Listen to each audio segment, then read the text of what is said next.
Online at libertybeat.news and snls.news. Your news now continues. Going a step beyond the all options are on the table platitudes consistently parroted by Trump administration officials, Secretary of State Mike Pompeo on Wednesday said the U.S. is prepared to take military action in Venezuela if that's what's required. The anti-media reports that Pompeo said the Trump administration officials are trying to do everything they can to avoid violence. With that statement made, even as the White House expressed unequivocal support for the military uprising, led by Venezuelan opposition leader Juan Guaido. Jody Evans, co-founder of the anti-war group Code Pink, denounced Pompeo's remarks as an outrageous threat. In an appearance on MSNBC just hours after Pompeo's interview, National Security Advisor John Bolton echoed many of the Secretary of State's talking points, while continuing to make the Orwellian claim that the coup the Trump administration is supporting in Venezuela is somehow not a coup. Common Dreams reported that progressive advocacy groups and lawmakers have condemned the Trump administration's support for the attempted coup and urged the U.S. to stop interfering in Venezuela's internal affairs. A federal judge has ruled that the federal government can assert state secrets privilege to keep details of the warrantless mass surveillance programs secret. The ruling from U.S. District Judge Jeffrey White brings an end to a legal battle that has lasted more than 10 years, as 5 Americans sought to reveal the full scope of the controversial spying program. The plaintiffs have been represented by the Electronic Frontier Foundation since 2008, several years before whistleblower Edward Snowden leaked classified files revealing the NSA's massive spying apparatus. Judge White agreed with arguments made by the Department of Justice, namely that revealing any details about whether the government collected the 5 plaintiffs' internet and phone data would threaten national security. The judge refused to comment on whether previous reports on government surveillance confirmed that the U.S. government spied on Americans. Support for the Liberty Beat comes from the Conscious Resistance Network, featuring videos, news reports, and articles from a spiritual anarchist perspective. Experience the Conscious Resistance at theconsciousresistance.com. How would you like to have your business featured on the Liberty Beat? You can. Just send an email to libertybeat@snls.news for details. This is the Liberty Beat, produced in partnership with SNLS News and listeners like you. The Liberty Beat is online at libertybeat.news and snls.news. I'm Mick Murrow, reporting for the Liberty Beat, reminding you, spread liberty with a smile.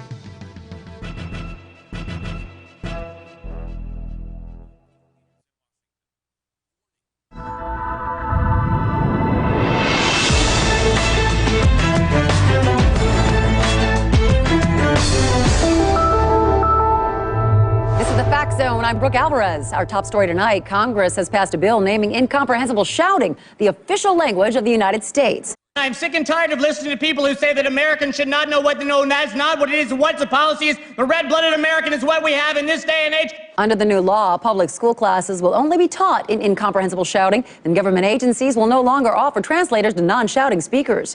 In addition, a new test will be added to the naturalization process, whereby potential immigrants must prove they have a working knowledge of incomprehensible shouting before they're granted citizenship. The movement started in 2008 with a grassroots organization called Americans for Doing It Right, because we gotta now, because who else, right? Come on! This is the Onion News Network, a tomahawk of honesty in the skull of lies.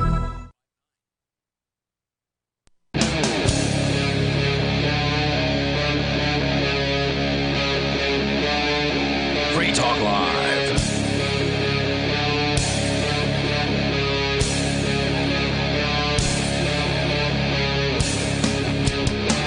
Hey, it is Free Talk Live, and you are invited to join us here. The toll-free number is 855-450-FREE, like freedom. That's 855-450-3733. We've got the Discord on-air call-in line rooms over at discord.lrn.fm.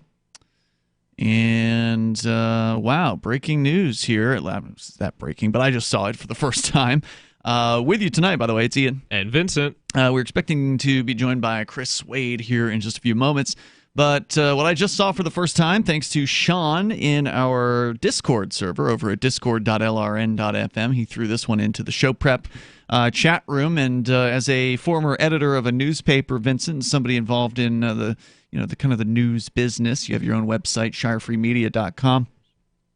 You may be interested in the Reporters Without Borders Freedom of Information World Press Freedom Index.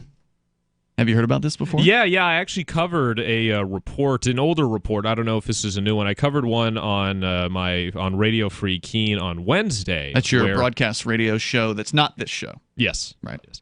And yeah, I covered it, and apparently the U.S. declined because of Trump. But I mean, I take an exception. I guess that's the word, exception to that, because Trump so far just been, and they admit in the article I read that it's just been rhetorical, right? He's saying that the fake news, the mainstream media is the enemy of the people. Yeah, he's been threatening toward the media, but hasn't done anything more, differently than Barack Obama. Exactly. Yeah. Well, Obama in that case, he actually did go out exclude networks like Fox because he said they weren't news, so he delegitimized them. And he also went after whistleblowers and reporters, too. So, Obama actually did very harmful things to freedom of the press, and yet the press still loved him anyways. Or the fake press, the mainstream media, fake news press still loved him anyways. Coming up, speaking of freedom of the press, Facebook shutting down many different Facebook pages, apparently, including Alex Jones, Louis Farrakhan, also Milo Yiannopoulos and others. We're going to get into that story as well. But starting out with a little bit on this press freedom, it looks like the United States, which has not been in the time that we've been covering press freedom, this particular index at least, and the website is rsf.org. That's the Reporters Without Borders, rsf.org. It is down since last year. So last year, U.S. was at number 45. And this year it is at number 48. So it's not like, it was really that great over the last several years anyway. The times we've been talking about it, it's been in the low kind of mid-40s range, 45, 47, nowhere near as good as a good chunk of the rest of the world. The top most free nations for press freedom, according to the Reporters Without Borders. Number 1 is Norway, 2, Finland, 3, Sweden, 4, the Netherlands, 5, Denmark, Switzerland at number 6, New Zealand at number 7, which is a shocker considering New Zealand actually has a censor. There's a government censor. There's an office of the censor, or whatever they call it over there, and that has been in place for generations in New Zealand. So which is why I'm curious as to their methodology of how they conducted the. Well, there's a whole tab all about their methodology, so be sure you check that out. But it's Reporters Without Borders is one of the more respected press freedom agencies out there. Wrapping up the list, at least the top 10. Number 8, Jamaica. Number 9, Belgium. And number 10, Costa Rica. We then go all the way down to the bottom of the list, where looks like out of 179 nations, number 179. Take a guess. Oh, North Korea. North Korea. Yep. I wonder where is Venezuela on this list? Because we've been doing a lot of Venezuela coverage. Number 148, just above Russia in its press freedom. Of course, Venezuela backed by the Russian government as well. But again, the bottom 5 here, number 178, Eritrea, 177, China, 176, Vietnam, and 175, Sudan. So check this out when you get a chance, and it's an interesting press index and yet another example of how the United States is not the free country that many people would like it to be. They've got a nice interactive map where countries are sort of colored differently based on their relative press freedoms, and you can get more information there from Reporters Without Borders. We'll put the link on our social media, so check that out when you get the chance. And you're right, Vincent, Trump has not been friendly towards the media. Of course, the media hasn't been friendly towards him, and nor should they be. Media should not be friendly towards presidents, no matter who they are. But in this case, it was just almost unanimous. It was like 91% negative coverage. And, just whenever they give out that number, they never say what it normally is. But I figure since, roughly, I guess, like half, they say it was like half a country voted for him, one would think that, it's like if there's equal representation. And there's not. And there's not. But just like, just media going off definitely that, has a leftist it'd be 60-40 or 70-30 in the average election, or maybe even more contested. But like 91%. Right. Well, he had a lot of Republicans who didn't like him either. Absolutely. And it sort of goes along with they say like 6 media companies own like 90%. 6 companies, 6 mega corporations own 90% of all media companies. So the press needs to be critical of the government. That's what their role is supposed to be. Ideally, is that they're supposed to be another check on the out of control, or what could be and what certainly is an out of control government, regardless of the political viewpoints. But most media salivate over politicians. They treat them with respect. They treat them almost as though they are like, royalty or Hollywood stars. And like very infallible sources. I mean, they've had, especially with the whole Russian collusion thing, like CNN, MSNBC, they'd have all these sources who would say like, oh, Trump versus collusion, Trump's going to get impeached. And then 2 years later, yeah, absolutely didn't happen. And they still have these people on as experts. Really? And absolutely, yeah. And it's why I also cover a lot of the media stuff on Radio Free Keene, but it's why the Trump White House sent out a memo to these media organizations saying like, look, you've had all of these guests, and they had a list of guests like Maxine Waters, Eric Swalwell,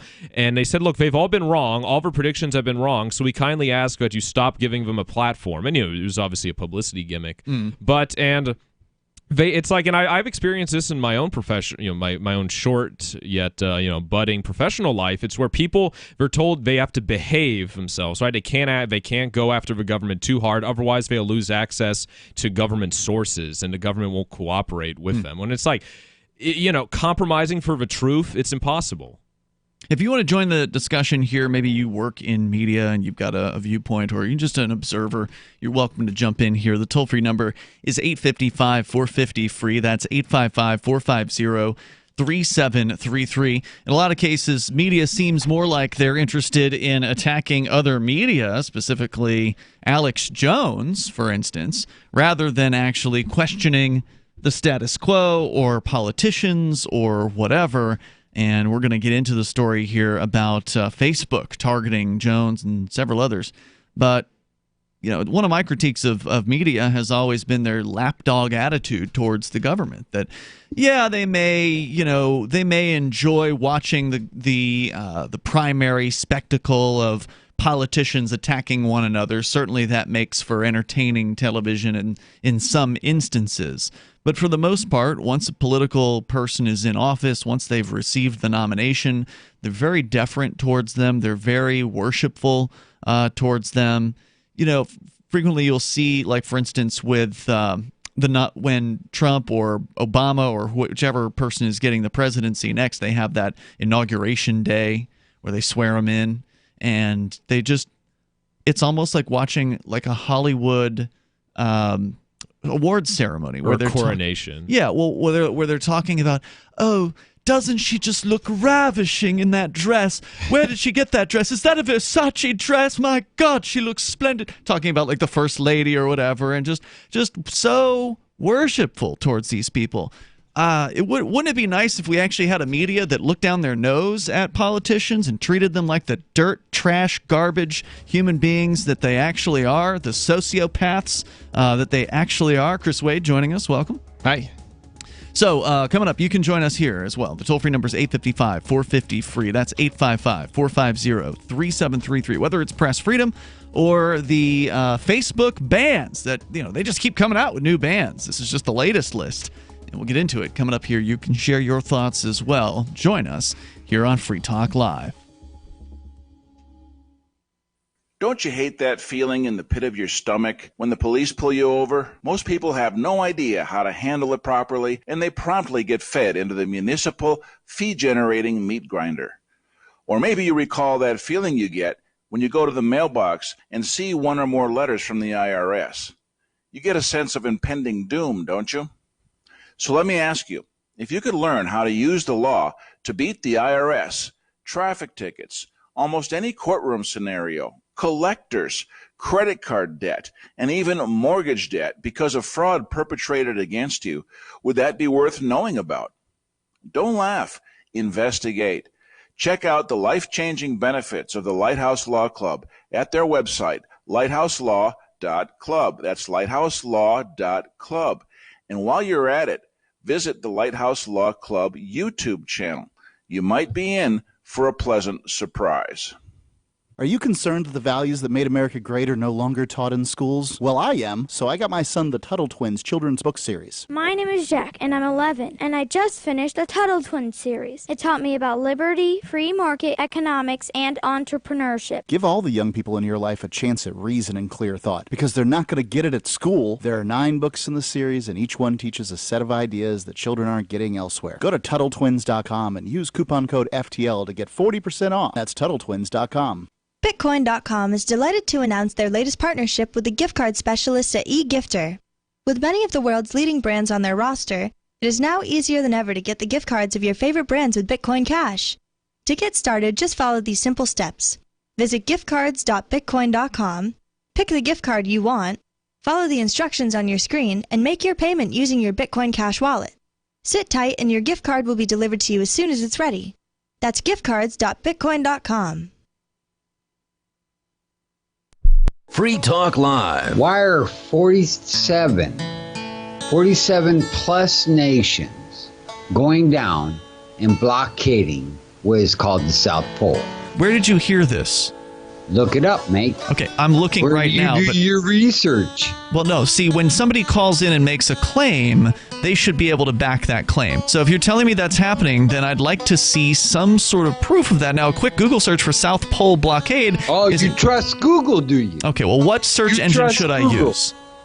Where would I find information about this? You can do WikiLeaks, Wikipedia, or WikiLeaks. Okay, don't say the S word or else we're going to have to drop your call. Dude, it's all over the news. No, you can't say that on Free Talk Live. 7 nights a week from 7 to 10 Eastern. Live on the Liberty Radio Network at LRN.FM. There are lots of ways to listen to Free Talk Live. Our podcast has been around since podcasts began, and now the FTL feed is loaded with content besides our full show archives. Did you know that we make it easy for you to customize your podcast subscriptions? We have different feeds, one that includes only our full shows, one with just the Daily Digest, and one with just the Edgington Post. You decide what you listen to. It's quick and easy to customize your feeds at feeds.freetalklive.com. That's feeds.freetalklive.com. So you've signed the Shire Society Declaration and are planning your move to New Hampshire to be around more liberty-oriented people. Next, sign up for the Shire Society Forum at forum.shiresociety.com. There are a bunch of people there who are already in the Shire, and they want to meet you. If you're already in the Shire physically, you should also come by the forums. Remember, not everyone uses Facebook. New people are signing up for the Shire Society Forum every month, so drop in and say hello at forum.shiresociety.com. Help get LRN.FM into more ears. Visit promote.lrn.fm for a free bumper sticker, flyers, banners, graphics, and more. Promote.lrn.fm.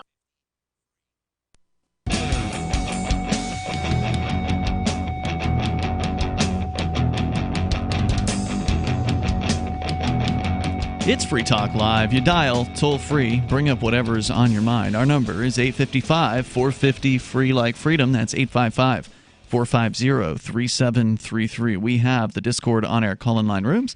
Just get on over to discord.lrn.fm. And that, by the way, the Discord server is there for you 24 hours a day. Now, obviously, you can only call in via Discord during our live hours, which are 7 to 10 at night Eastern every single day. But outside of those times, you can just chat with other Free Talk Live listeners and other listeners of LRN.FM's other great shows while you're there over at discord.lrn.fm. Plus, want to make sure you know about Bitcoin.com. Bitcoin.com is your premier source for everything Bitcoin Cash related. They can help you choose a Bitcoin Cash wallet, buy Bitcoin Cash, show you where you can spend your Bitcoin Cash. You can also read the latest news or engage with the community on their forum at bitcoin.com. Story coming from CNN Business that people are having their Facebook account shut down. Not only that, also Instagram, which of course is owned by Facebook. The story here, Facebook announced Thursday, that's yesterday, that it had designated some high-profile people, including Nation of Islam leader Louis Farrakhan, who's notorious for using anti-Semitic language, and right-wing conspiracy theorist Alex Jones as, quote, dangerous. And it said they will be purging those people from their platforms. Jones and his media outlet InfoWars previously had already been banned from Facebook back in August of last year, but had maintained a presence on Instagram, which is owned by Facebook. On Thursday, Jones and InfoWars will be barred from Instagram as well. Other people banned Thursday include Paul Nealon, an anti-Semite who unsuccessfully ran for Congress in 2016 and 2018, and fringe right-wing media personalities Laura Loomer, Milo Yiannopoulos, and Paul Joseph Watson. Now, I wouldn't have known the Laura Loomer name if it weren't for your show, Vincent, Questioning Authority, which airs Thursday and Saturday nights on LRN.FM. Is this lady dangerous? Not physically. I mean, plenty of the things she's just like a conservative talking head, right? Yeah, I mean, she's, I guess, a little more extreme in her examples. Like she's an activist, right? And even though she claims to be a journalist, doesn't she go crash events? Yeah. She crashed for Shakespeare in the Park. She invited she bussed in a bunch of allegedly illegal aliens to Nancy Pelosi's house, and they had like a siesta there. She got arrested for that. But no, I mean, she's never harmed anyone, never said any, violent rhetoric, more violent other than, government force. So, any hate speech that you know of from her? Aside from some of the things she says about Muslims or Palestinians. Okay, no. So she's anti-Muslim? I mean, she's a Zionist. She's a self-described Zionist. So, yeah, that sort of comes with the territory there. Let's see. Quote, we've always, and Paul Joseph Watson, he's another InfoWars guy, right? Yeah, he's a writer for them. He recently split off to do his own thing. Oh, but really? We're both still symbiotic. And, of course, Milo Yiannopoulos is noteworthy as he is a gay man who is a conservative, purportedly, and kind of stirred up some controversy a couple years ago with some, statements that upset some people, I guess. I don't even remember why he got into the news. I guess because he's gay and conservative. Well, he did a tour. There's a lot of gay conservatives out there. Are there? Well, I believe so. He did a tour called, I can't repeat the name of it on the air, but he did a tour, and when he got to UC Berkeley and I think a few other colleges, Antifa there and all these other left-wing lunatics just started rioting. They flipped out. That's right. Yeah, and I forget the details also. It's been comparatively a while ago, but and like the police, they would refuse. They would just, and I know about refuse, but they would say that they couldn't provide protection, right? So they're not obligated to. That's very true. It's been determined many a time by the Supreme Court in this country. The cops don't have to protect you. Which begs the question of why? What are we paying them for? Because they're going to hurt you. Yeah, so we're paying them to hurt us. So why? Well, they will hurt you if you don't pay. Ah, yes, that's true. Just like any other criminal gang. Yeah. But they have this illusion that you have some sort of influence. So they've managed to fool people into believing that they have some sort of say in how the police behave, when the reality is the police go against what people want all the time.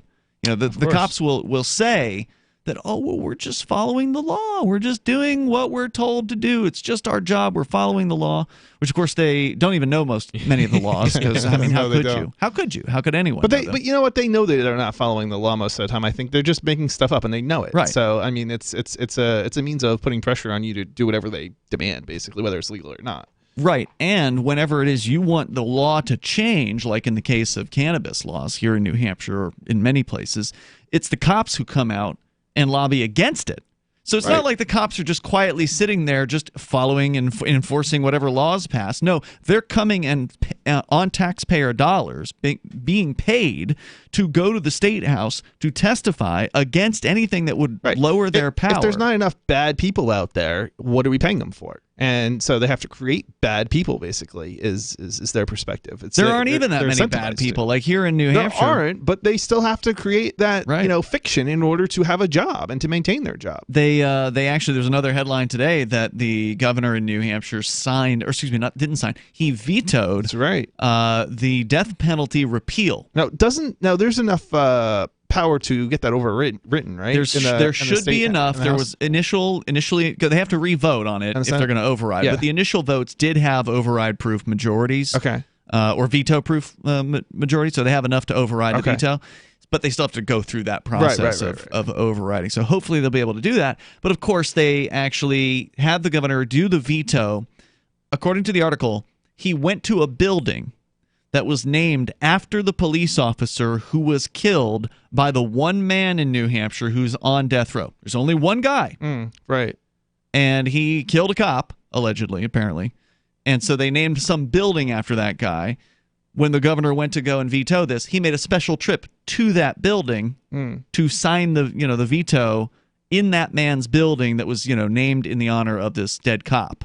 Gotcha. And of course, he was surrounded by police while he was doing it. So it's all about the police. It's all about the only reason why the death penalty still is in New Hampshire is because of the worship of the police. Yeah, police worship, cop worship. That's all it is. The people don't want it. Nope.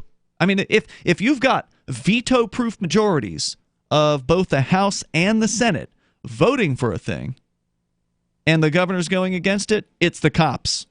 It doesn't have anything to do with anything else. It's the cops. They're the ones whispering in his ear. He's the head of the executive branch. They answer to him, and he answers to them. Yep. He's doing their bidding. Anyway, back to the story about Facebook banning more people off of its platform. This is, by the way, a heads up to people out there on Facebook. If they haven't gotten to you yet, it's just because they haven't gotten to you yet.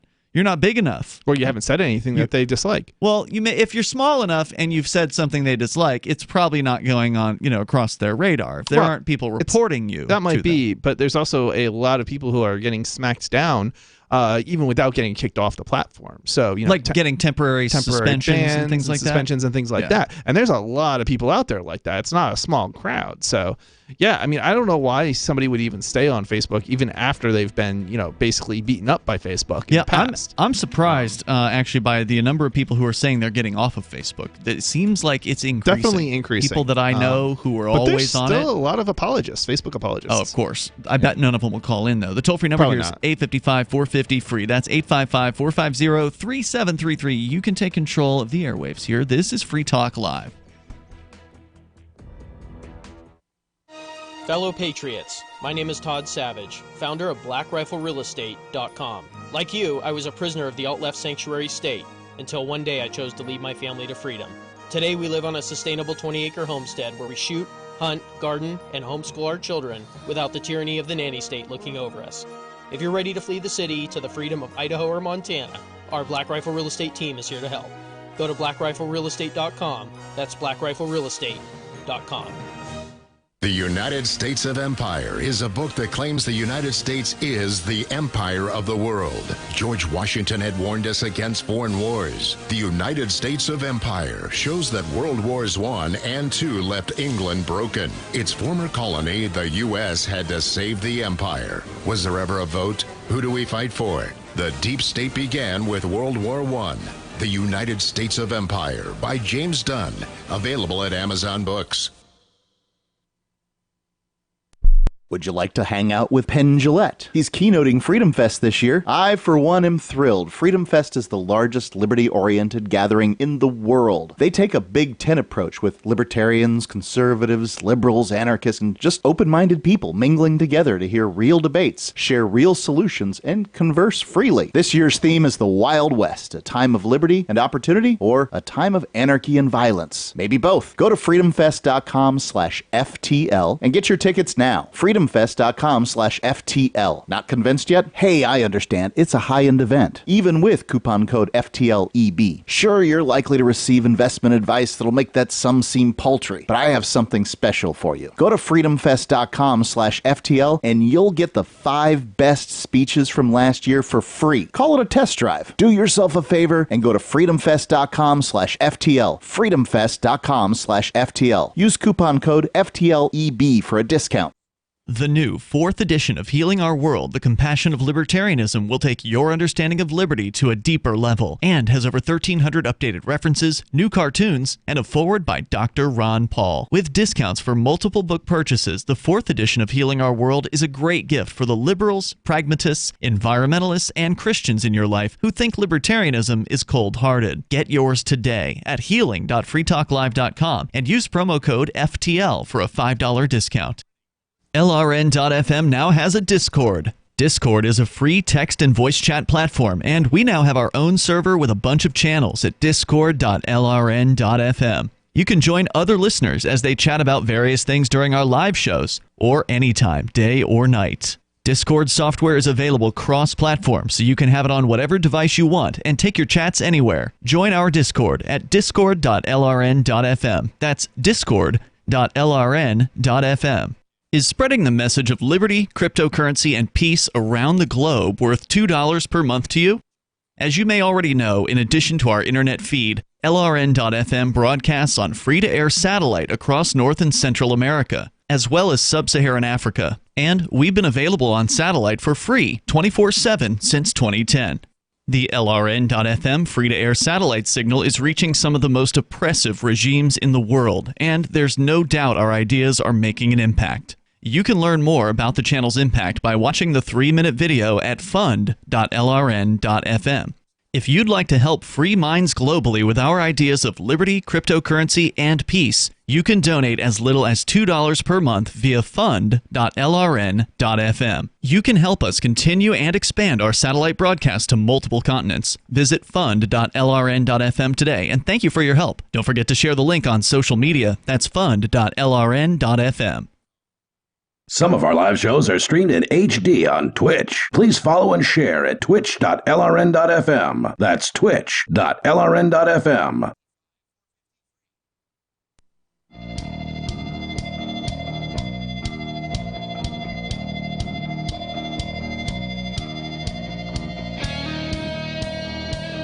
It's Free Talk Live. You can dial in. The toll-free number here is 855-450-FREE, like freedom. That's 855-450-3733. We have the Discord on-air call-in line rooms over at discord.lrn.fm, so feel free to jump into one of those if you want to sound almost like you're sitting here in the studio with us. And in the studio with you tonight, you've got Ian. You got Vincent. And Chris. By the way, I want to let you know about AnyPay. You can get hooked up with the easiest way to accept payment at your point of sale in cryptocurrency. We just actually used AnyPay this afternoon. You and I, Chris, we had some lunch. That's true. Out at Hot Hogs here in Keene, and I think we both paid Bitcoin Cash today. Yeah. For that lunch, because, well, AnyPay lets you do, or accept rather, different cryptocurrencies: Bitcoin, BTC, Dash, Bitcoin Cash, Zcash, and others. You can go to helpmetakebitcoin.com. They'll walk you through the easy steps. You think it's hard? You think it's complicated to take cryptocurrency? You don't know anything about AnyPay, because they've made it so easy. Helpmetakebitcoin.com. There's an iOS app. There's an Android app. You load the app up on your device when you're, wherever you've got your point of sale, cash register, tablet of some sort. Load up the app there and walk through some simple steps, and you're good to go.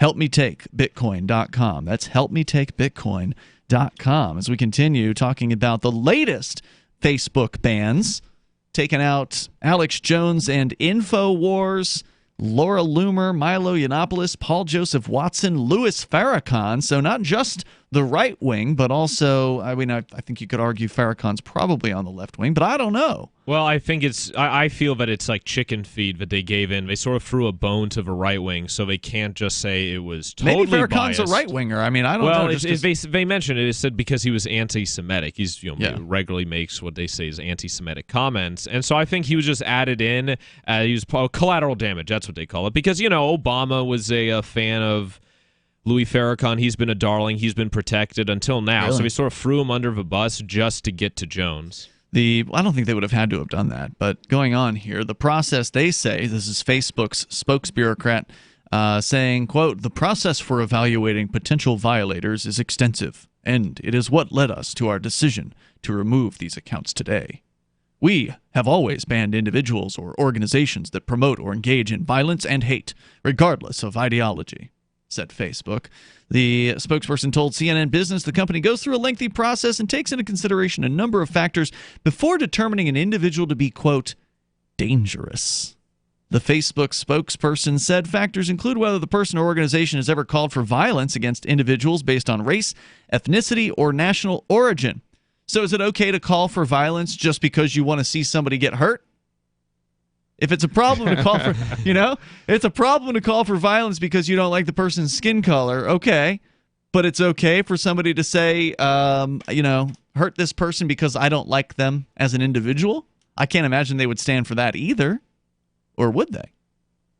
Or whether the person has been identified with a hateful ideology, whether they use hate speech or slurs in their About section on their social media profiles, and whether they have had pages or groups removed from Facebook for violating hate speech rules. In some instances, when Facebook bans an individual or organization, it also restricts others from expressing praise or support for them on its platforms. Wow, said the spokesperson. Yeah, now that's going a little bit further than I expected. Of course, maybe I shouldn't be surprised by it. So yeah, if you say, hey, that's mean of you, Facebook, you should leave Alex Jones alone, then they might ban you too, is what they're saying here. The company continues to view such action as the correct approach.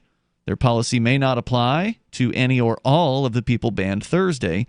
However, the spokesperson added that Facebook will remove groups, pages, and accounts created to represent the banned individuals when it knows the individual is participating in the effort.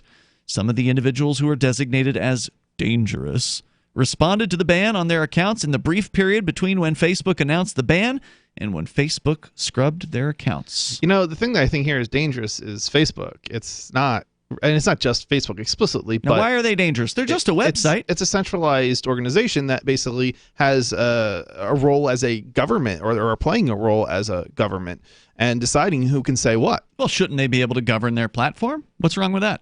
I don't necessarily know that there's anything wrong with governing their platform. The problem is that individuals need to set up their own platforms as opposed to be relying on other people's platforms. Sure. But the individual is not likely to do that because the average person doesn't have the technical chops to just, let's spin up our own Facebook competitor. True, but there are competitors to Facebook. So all jumping on the same... Most of them centralized. The same platform. Yeah, and that's not as desirable, but jumping on the same platform as everybody else is a really bad idea. Of course, that's the reason why people do it, is because they perceive that that's where people are. When we talk to people about Facebook and why they're still on it, by the way, I've been off for over a year. I've never been on it, so kudos. Yeah. And there was an early time when it was useful. There was. I mean, like it was in its early years. I understand why people get on it. It's usually people aren't really thinking about these types of issues when they get on a platform, and sometimes the platforms aren't even that big, right, or popular at the time. So yeah, I mean, these things build up. I think it's particularly concerning when you join larger or platforms built by larger entities because they tend to already have policies and things in place, and you know where they're going to go. Whereas I think smaller platforms sometimes, especially if they're really small platforms, are not quite as extreme. And if you want to join us here, 855-450-FREE, that is the toll-free number. The Facebook decisions that they're making, it's arbitrary. They can decide to run their system however they want, and they didn't used to be a behemoth, right? Like they used to be a small company that just provided a social media platform for college students. That's what the original purpose of Facebook was, as I understand it. You actually had to be going to college in order to have an account on Facebook in the original days, and that was before I was involved because I wasn't going to college at that time. And then they expanded out from there, and now they're this massive behemoth that basically has crippled their own platform on purpose. Because the selling point, whenever you talk to somebody who's still on Facebook, they almost always say the same things. They'll say something to the effect of, "Yeah, I'm still on Facebook. I don't really want to be, but that's where everyone is." Even then we can point out, well, Chris isn't there and I'm not there, and we can point to all these people that aren't there, but there's still the perception that that's where everyone is. But then I also will point out that you also can't reach those people. Like that the illusion of Facebook is that everyone's there. Okay, there are a lot of people there. I think there's like 2 billion of the world's population that have Facebook accounts. Although there was recently an article about how many of their accounts are dead people at this point. Yeah, and there's also a world population of about 9 billion. So it's not. Is it 9 now? I thought it was 8. I thought it was approaching 8. Okay, 8 billion. I could be wrong. Well, either way, still, it's not the whole world. I mean, but it's a lot of people. It's a lot of people, but it's also 2 billion accounts doesn't necessarily equal 2 billion. Remember, half the world is in a place where there's no internet at all. But 2 billion accounts doesn't equal 2 billion people. How many of those accounts are duplicate accounts? Sure, and how many are dead people? And all dead people, right, et cetera, et cetera. Or people who created accounts for their children or babies or whatever that aren't even, capable of reading and writing or yet. Their dog. Right, exactly. Right.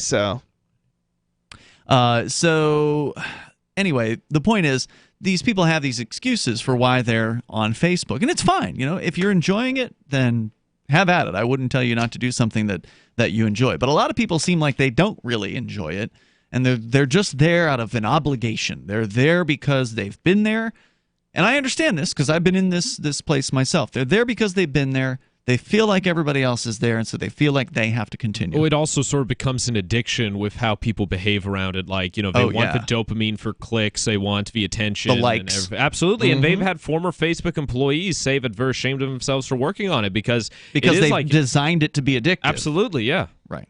Because they want you to spend all your time there so you can see all their advertising. Well, and they could get all your data. Yep, the longer you are on that page, the more money they make from advertising. Yeah, that's true. And the more time you've wasted. The toll-free number here is 855-450-FREE. And the real insult here to people is after they've spent all this time on this platform and put all this energy into creating these accounts and these pages and getting their pages up, in the case of, Jones, probably to millions of likes would be my guess. Then all of a sudden, yank! They just pull the plug, and it's poof. All that effort, wasn't all those yours to begin with, right? And it's your own doing. Yeah, it's your you own gave it to them. Yeah. We're coming up here. It is Free Talk Live.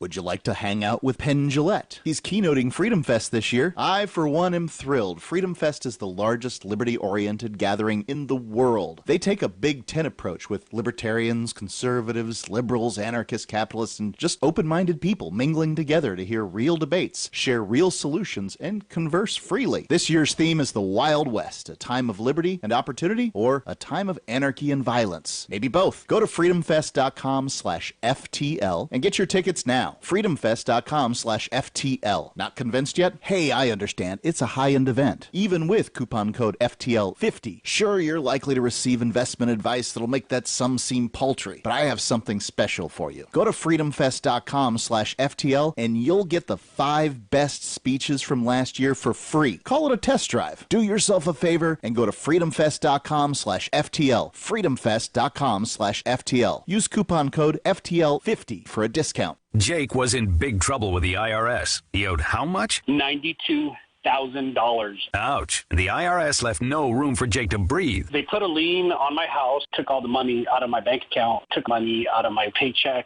So it was a nightmare. He needed help fast. I figured that all these companies were the same until I called Federal Tax Management. You could just tell they knew what they were talking about. Right then and there, I felt like I had some hope. Stop the liens, levies, and garnishments fast and qualify for one of several special IRS programs that could reduce or even eliminate your tax debt. So, how'd it go for Jake? They did what they said they would do. They came through for me. I ended up saving an unbelievable amount. I was so jazzed. I was extremely happy. If you owe more than $10,000 in back taxes, take Jake's advice. Give Federal Tax Management a phone call. If they help me, they can help anybody. Call the Federal Tax Management Hotline now. 800-503-8625. 800-503-8625. 800-503-8625.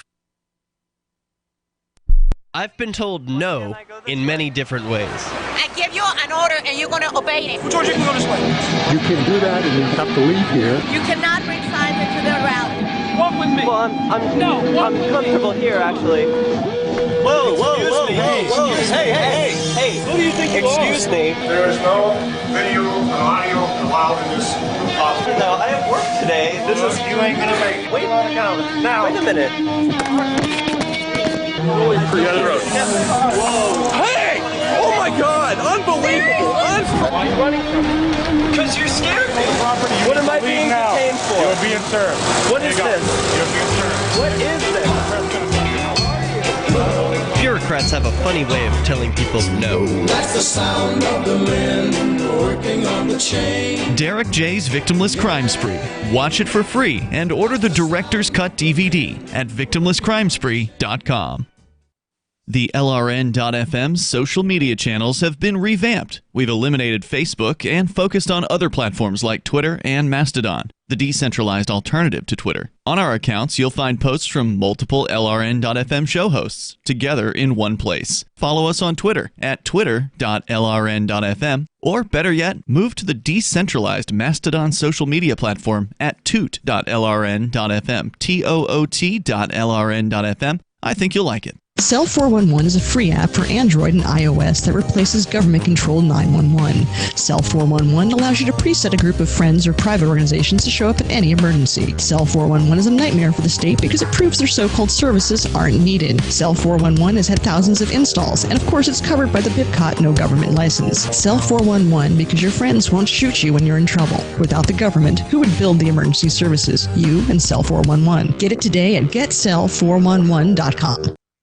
Love what we do? Please help support our international satellite channels at patreon.lrn.fm. That's patreon.lrn.fm.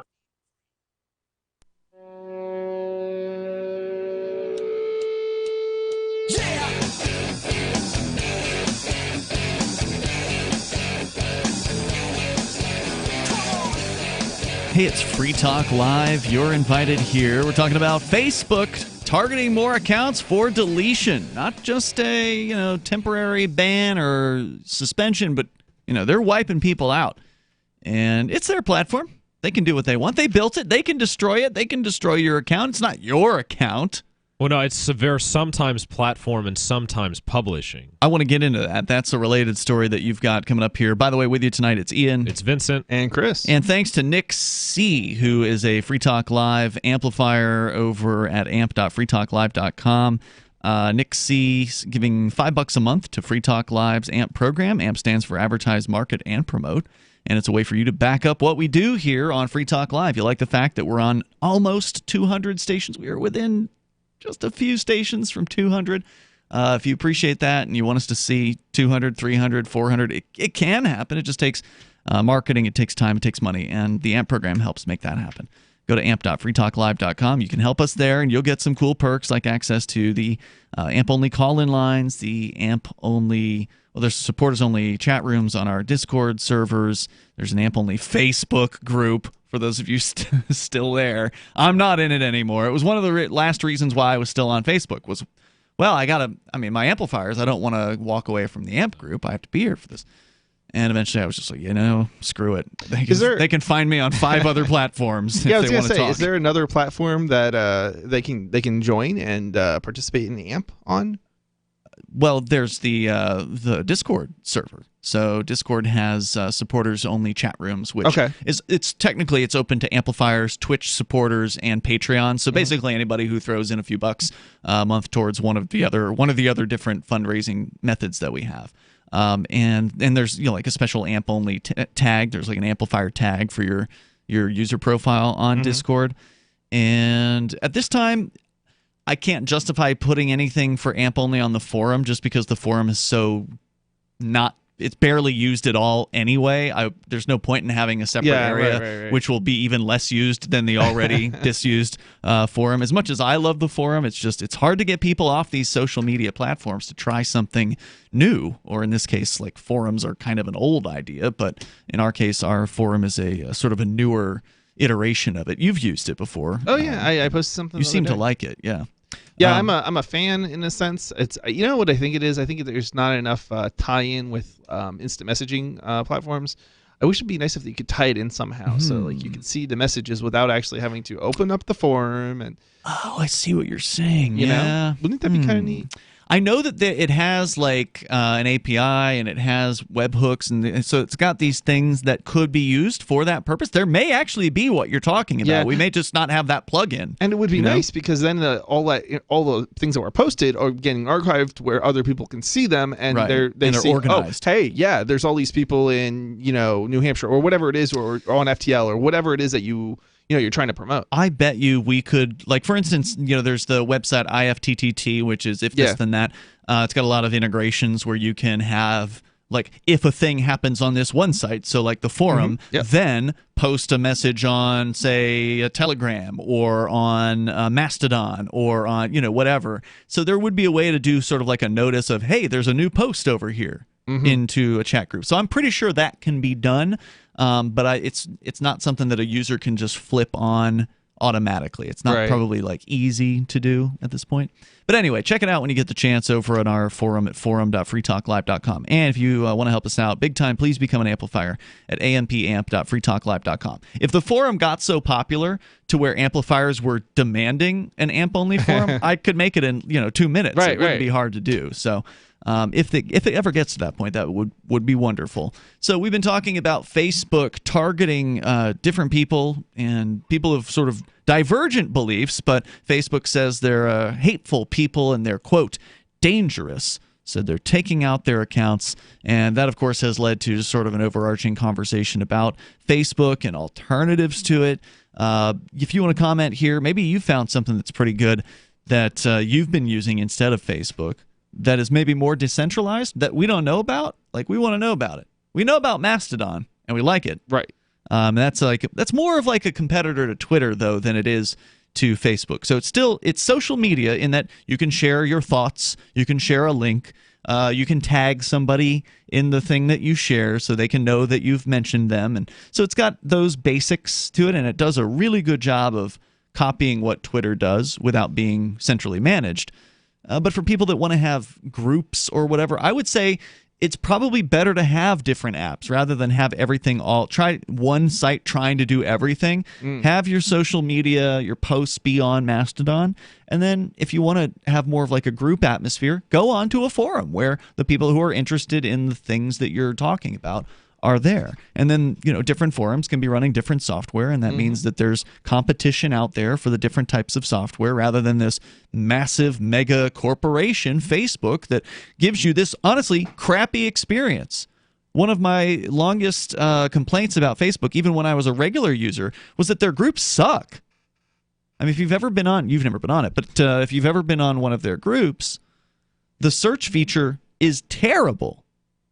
You can type in searches that should find something. Like, because you made the post previously. Like, if you search a certain word that you're 100% certain is in that post, it just won't show up.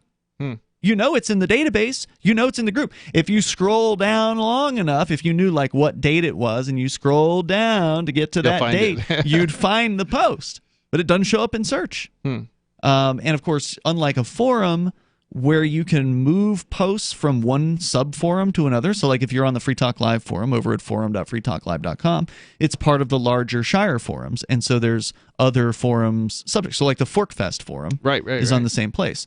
So let's say somebody posts a post about Free Talk Live in the Forkfest forum. As a moderator, all you have to do is say, oh, whoops, you misposted that. You didn't mean to post it here. So move the post from one sub-forum to the other one. This is a basic function of moderation that has existed in forums since, the 1990s, probably since the 80s in bulletin board systems. I mean, this is an old feature. Just doesn't exist in Facebook. It doesn't matter if you're the administrator of more than one group. You cannot move a post from group A to group B. Just can't be done. So if somebody screws up and posts in the wrong place, all you have is the delete button. That's all you can do. And it's just the most rudimentary garbage form of system. It's really hard to kind of keep track of things in there.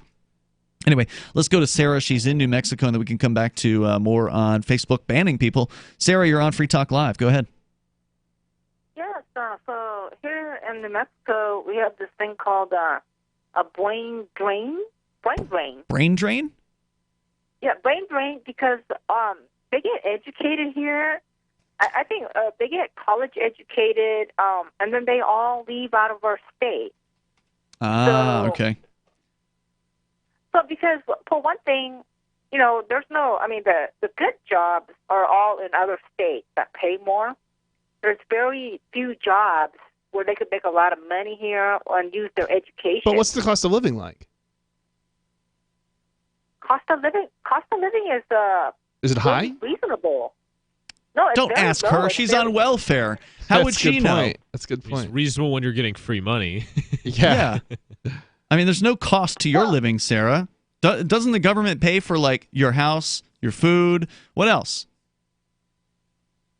Wait a minute. I was talking about our college-educated people leaving out of our state. What does that have to do with How would you being know on anything welfare? about what it's like to, get a real job and actually be productive? Have you worked, Sarah? What? No, I've worked before I cracked up. No, I used to work before I wound up in a mental hospital, and ever since then. When was that? Weren't you like 17 at that time? No, 18. Hey, 18. Okay, it's only been however many decades. All right, so she might be almost as bad as Bernie Sanders. All right, so you have no idea like what the current cost of living is like in. I mean, Arizona is it? Where are you? She's in New Mexico. New Mexico. Okay. Well, it's cheap to live here. That's one of the reasons I live here. It's there's a lot of Section 8 apartments, and the thing is the problem is. Are you on food stamps or EBT or whatever they call it? So it sounds to me like this is why people are. Are you on EBT? People are moving out. Like how we always wind up with dumb people in New Mexico. That's all we. Because college grads don't want to live in Section 8 housing. Wow. I mean, well, the reason is because what they're saying is there's no jobs for them. I mean, they do stay here, but it's always the worst of the worst. In other words, like, we have no money to pay the teachers. We got the worst doctors. Oh, we got those the worst poor teachers. No one. This is what happens. The government doesn't have this any is what money happens to with pay, socialism, Sarah. Nobody wants to live there because the cost of living is too high and the pay isn't good enough. Thank you, Sarah, for the call tonight. The toll-free number here is 855-450-FREE like freedom. If you want to join us, we got more on Facebook. Are they a platform or are they, what was the other word? A publisher. A publisher. There's more on the way. You can share your thoughts with us. It's Free Talk Live. Okay, so a watch is good, and some jewelry. Better grab some flowers, too. Hey, what you doing? Mother's Day, remember? Oh, yeah. So I'm making lists, gotta plan a trip to the store, then need to save all the receipts in case she wants to return. You know there's an easier way, right? I'm guessing you do? Yes, and I'm going to show you the easy, quick way to shop for Mom and save 30% at sunshine-pillows.com. Ah, pillows. Great idea. Oh, not just pillows. Sunshine-pillows.com has the best selection of custom heated neck wraps and heated neck pillows. She always says she has stress. And aches and pains, right? Look, they have hot and cold therapy products. Ooh, it says we can buy any select combo up to $150 and get 30% off. Yep, just use this promo code MOM30. You know, for a little brother, you're pretty smart. Get something for every mom on your list and save 30% when you spend up to $150 on any select combo. Now through Mother's Day only at sunshine-pillows.com. Use promo code MOM30. Sunshine-pillows.com. Your complete line of therapeutic pillows and pads. Are you a cryptocurrency advocate? The Crypto Tip is the ideal outreach tool to help new people discover cryptocurrency. It's a printable business card-sized tip that you can give to service providers, preferably in addition to a good cash tip. When the server scans the QR code, it'll bring up an explanation of cryptocurrency, how to install a wallet, and allow them to claim the tip. If they don't claim the crypto, you get your tip refunded to you after a time period you specify. Plus, if they do claim the tip, you get an email alert. Create as many tips as you want at cryptotip.org. That's cryptotip.org. Did you know we've taken our LRN.FM telephone listen line to a new level with the LRN.FM audio on demand line? Now you can call 712-770-8447 anytime and listen to LRN.FM's live feed. And you can listen to a bunch of our original shows on demand. Long distance fees may apply. Just dial 712-770-8447 and choose from the menu. 712-770-8447. You're listening to the live edition of Free Talk Live. Hour number 2 is next after the news here on the Liberty Radio Network at LRN.FM. This is the Liberty Beat, your daily source for Liberty news and activist updates. Produced in partnership with SNLS News and listeners like you. Online at libertybeat.news and snls.news. I'm Mick Murrow with your latest edition of the Liberty Beat. Gold is trading around $1,272, silver at $14.67, and Bitcoin is trading around $5,673. Today's prices are brought to you by InnoScale. Take off with Managed Cloud. Looking for a safe, secure way to store your important files online? Let InnoScale handle it for you. Their high-availability cloud servers are the perfect solution for clients needing one or more secure, scalable servers with built-in hardware failover protection. For details, see them online at innoscale.net. In the news, Facebook on Thursday banned controversial political personalities for violating the company's policies on dangerous individuals and organizations. The Free Thought Project reports the majority who were removed are far-right activists like Milo Yiannopoulos, Laura Loomer, Alex Jones, and Paul Joseph Watson. However, in a seeming move to appease those on the right who advocate for equal censorship, Facebook also banned far-left Nation of Islam leader Louis Farrakhan. While Facebook has previously banned the Jones & Watson-affiliated InfoWars from the platform, they allowed the personal pages to stay up. The bans came one day prior to May 3rd's World Press Freedom Day, a day set aside annually to celebrate the freedom of the press. The Liberty Beat is sponsored in part by Brave Botanicals, high-quality kratom and CBD at reasonable prices, with excellent customer service. Brave Botanicals is activist-owned and mission-driven, fighting for your right to consume plant-based medicine and natural remedies. Find out more at mybravebotanicals.com. And right now, Liberty Beat listeners can save 10% by using promo code SNLS at checkout. This is the latest edition of the Liberty Beat.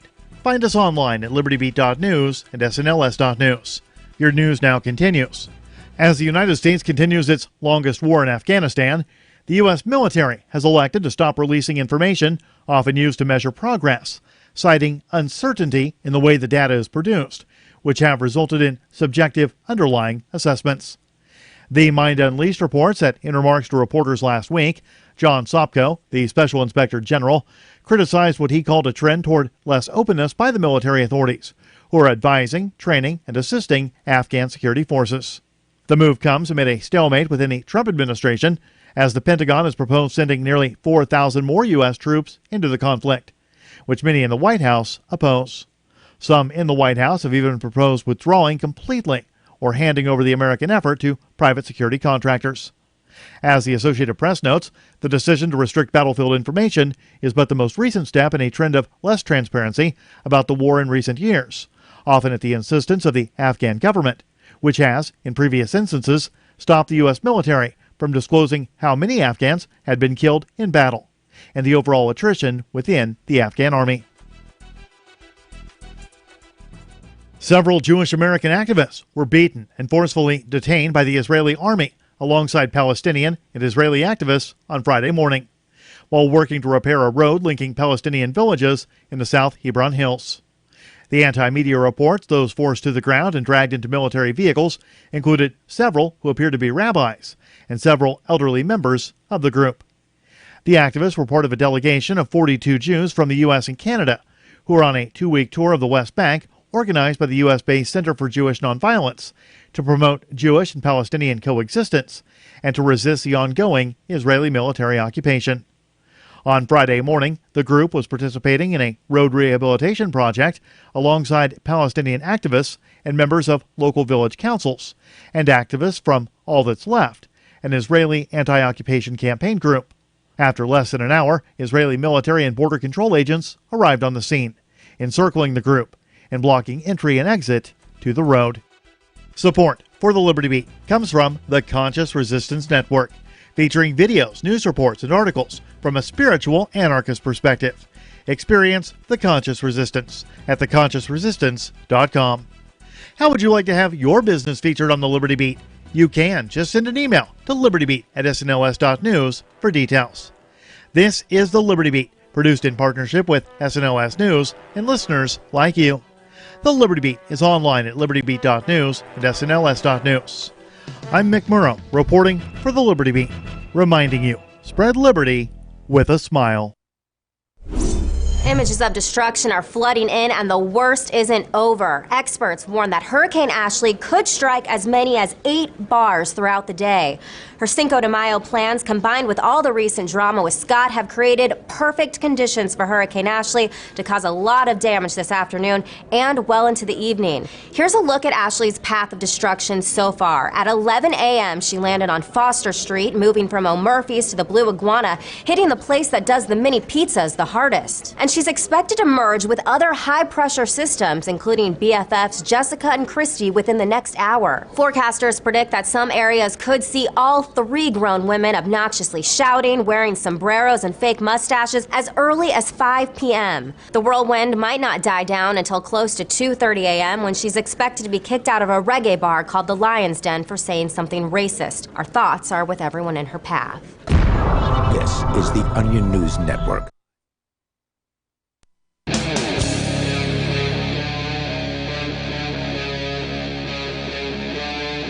Free Talk Live. It's Free Talk Live. You can bring up whatever you want. Our toll-free number is 855-450 free. That's 855-450-3733. But you'll be needed to be branded with a hot iron before you can call into the show tonight, because we're converting the show into a cult. I'm kidding. That's what the conversation has been in the Discord chat. We're talking about cults. The NXIVM cult, of course, has been in the news. And I have the story from thecut.com. If we get a chance to get to it, I don't know if we will, but one of these days, the most disturbing details from the NXIVM sex cult case, where people are taking guilty pleas left and right. They're trying to throw each other under the bus. Sex cult thing? Well, there's a lot. Heard about it. Yeah, there's a lot to say about it. I may have been ignoring it. So yeah, I mean, I don't know everything about it, but I've read a few different articles, and it's like a creepy, sex cult run by some guy who wants to bang a bunch of chicks and brainwash them. Okay, and basically. they're actually arresting people over this. It seems oh yeah, ridiculous. there have been multiple arrests in this human case. Trafficking and stuff. Yeah, I believe. yeah. Wait, what? How is that human trafficking if you get somebody to have sex with you? Well, it became an entire lifestyle for some of these people. There's a lot to say about it, and we don't have time because we're talking about Facebook. We can get into it a little bit later on. Plus, fair enough. I know, Chris, you had a story about Apple, and they are not happy with a court decision, or I'm not sure what else is going on. There's some sort of ruling on people's ability to, fix their own devices. Yeah, Apple's not happy. So about it. there's basically the story is about how there are people who want to prevent Apple from basically doing things that will prevent users from being able to repair their own devices, and so they're basically fighting this, understandably, and I think it's probably a bad legislation, but we'll get into it. We'll get into it later on. But you can call in and bring up what you want. So that's where we're going next. We've got Discord caller on the line, Josh, who is calling actually from the UK. So I guess it's early morning where you are right now, just in the middle of the night. Go ahead, Josh. Yeah, it's 1 a.m. Welcome. Yeah. Thanks for your patience. What's Go ahead up, with your dude? thoughts. That's okay. So my thoughts about the Facebook thing. Have you heard of the Daily Mail? It's a tabloid on Facebook. I mean, we've read the Daily Mail's website. Right. Yeah, right. They're quite a controversial tabloid. That's an Facebook. actual print tabloid in the UK, right? Right. Yeah, but it's not really trusted. It's not a good news source. But most people don't trust it's tabloids. I mean, talk about fake news. It's fake news. Well, no, it's intentionally fake I've seen news. some decent. Not everything there's fake. Yeah, I've seen some decent reporting in the Daily Mail. They cover some things that are real. Absolutely, yeah, absolutely. They cover some real news. They just cover it in a way that's tabloidy. It's like exploitative. I mean, I trust it slightly more than I trust CNN. So Well, okay, I but trust it that's a lot not more saying because with much, CNN, right? it's none. So I trust Daily Mail a lot more. Right. All right. So what about the Daily Mail? Josh? Yeah, sorry. So what about the Daily Mail? I presume you were going somewhere by bringing them up. Yeah. So recently they've been. We have this guy in the UK called Tommy Robinson. He's like a far right extremist. He's a fascist, whatever. Okay. And he got attacked by a Muslim in Manchester yesterday. They threw a milkshake on him. Wow. And well, that's better than throwing acid on somebody. I mean, I've heard about acid attacks. So I mean, acid attacks. They're not that common anymore, but they used to be quite common. But I just wanted to say nigger. No, you can't say that on broadcast radio. What a shame, because it sounded like he might have almost been somewhat intellectual. The toll-free number here is 855. I wasn't expecting it. He didn't even get the whole word out. Yeah, no, he sounded like he was off to a real conversation. Yep. Didn't even get the whole word out. Toll-free number here is 850, but I went ahead and dumped you anyway, bud. 855-450-FREE. That's 855-450-3733. So we were talking about the Facebook bans, banning, let's see, Alex Jones, banning Milo Yiannopoulos, banning Louis Farrakhan, and several others, apparently. We don't have a full list. But spokesperson at Facebook said they will be removing groups, pages, and accounts created to represent the banned individuals. If they know that the individuals participating in the effort, they may even be targeting people for supporting the individuals. Some of the individuals who were designated by Facebook as dangerous responded to the ban on their accounts in the brief period when Facebook announced the ban and when Facebook scrubbed their accounts. So this isn't the first ban, right? They were banning libertarians before, weren't they? They banned the Cop Block page last year. Right. That's what I thought. Yeah, so this is like, I memean, this is like, talk about extremist, a position. Facebook has the extremist position here. The spokesperson, or Loomer, who's one of the people, Laura Loomer, banned, for instance, denied in an Instagram post she ever violated the company's terms of service. Loomer asked people to follow her on a different platform, adding, quote, "Looks like you guys will probably never hear from me again." Yiannopoulos also published a final post on Instagram. Paul Joseph Watson used Twitter, from which he has not been banned, to write, quote, "In an authoritarian society controlled by a handful of Silicon Valley giants, all dissent must be purged." And I think that your approach here is the right one, Chris. That is to say, create your own platform. Now, that doesn't mean you have to program one from scratch. They're already out there. You can download Mastodon. And if you've got if you're Alex Jones or you're any one of these people, they can afford to hire a tech person to launch their own server, and they probably already have their own web server for their own website. So you just use the same server that you're on right now, and you put Mastodon on it, and then you can invite all your listeners or viewers or whatever to come join your Mastodon platform. Some of these alternative solutions are decentralized, so you don't necessarily have to set up your own platform. It's not necessary for each individual to set up their own platform. You can join that's too much work. A platform that somebody else has set up that connects with other platforms. The only downside, of course, is if you're joining someone else's platform, you're still at their mercy, right? But you can join a platform that's for conservatives or libertarians or for socialists or Nazis or Nazis or whatever, and then it doesn't matter anymore. Right. Now, if you have some sort of disagreement with the person who's running that platform, they could disconnect you from it. That's true, but you're not disconnected from the whole platform. You're only disconnected from one part of it. Right, and you could join another person's version of that same thing. What you're talking about is the federated aspect, the word that is federated. Yep. Mm-hmm. That is an aspect of the Mastodon platform. There are thousands of Mastodon servers out there. You can find one that has rules that are more accepting towards you.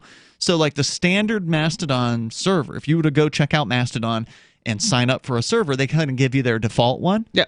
That's the one run by the socialists who programmed, likely socialists, likely like leftists. I don't know if you should go quite as far as calling that group socialist. I think there's a lot of socialists in that group. They likely are. I mean, they're from France and Germany, and they respect the French and German laws. So if you say, because you don't have freedom of speech in those countries. So but most people respect their country's laws, right? So I don't know how far that is, that goes. I mean, I don't know. They could be. I mean, it just doesn't feel like anything besides a leftist platform there. But there are alternatives. So there's Liberdon for libertarians. Here's the thing: it's certainly there's a lot of libertarians too, and that's kind of why I'm in France.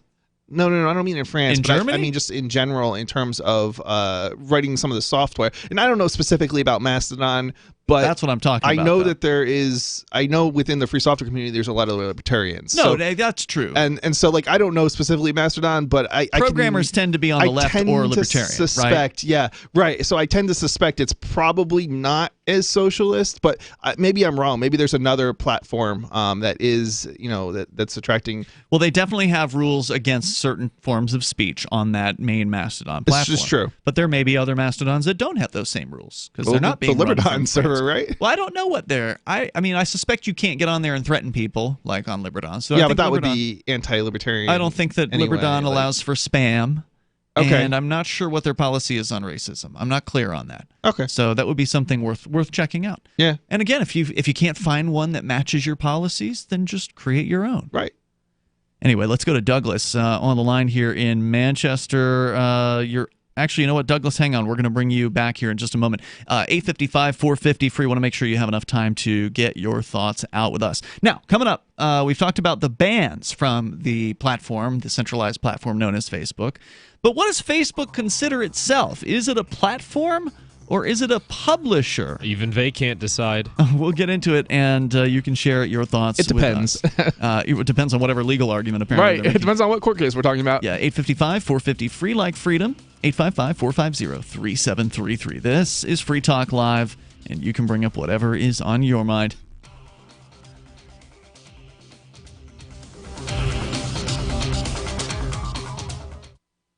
She's such a beautiful little puppy. I mean, we walk around the block and neighbors always say, her hair is so beautiful. Healthy and shiny and glossy. DINOVITE.com. Fatty acids, omega-3s, and omega-6s are great for healthy skin and soft, shiny coats. I would really recommend people starting their puppies on Dynavite before they get into what I would call the misery index. Bad skin, bad ears, bad breath. Because if they're getting all their vitamins, micronutrients, microbials from the beginning, then you're not going to run into the problems associated with the allergies, grass, pollen, dust, dirt, fleas, ticks, you name it, and the itching and shedding down the road. Our vitamins and enzymes replace the nutrients cooked out of most commercial dog foods. Dynavite for life. This is Ed Lukasevic and Cindy Lukasevic, inviting you and your pets to Dynavite. 859-428-1000. DINOVITE.com. Bitcoin.com is delighted to announce their latest partnership with the gift card specialists at eGifter. With many of the world's leading brands on their roster, it is now easier than ever to get the gift cards of your favorite brands with Bitcoin Cash. To get started, just follow these simple steps. Visit giftcards.bitcoin.com, pick the gift card you want, follow the instructions on your screen, and make your payment using your Bitcoin Cash wallet.